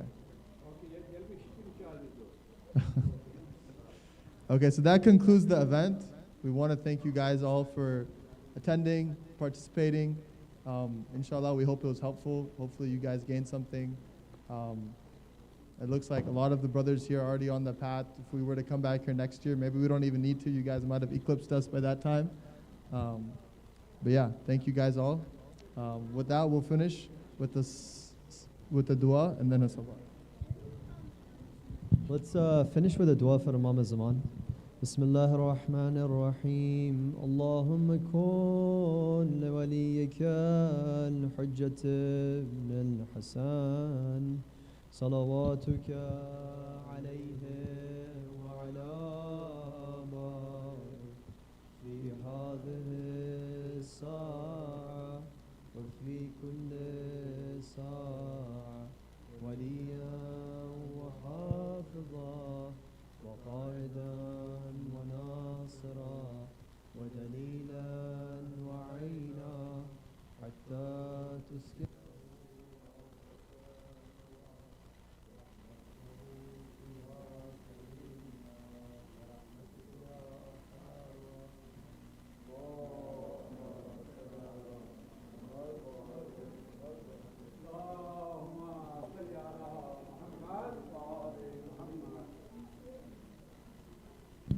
We have some food in the back as well, some pizza, so feel free to help yourself. If you have questions, we're here too. Shabi.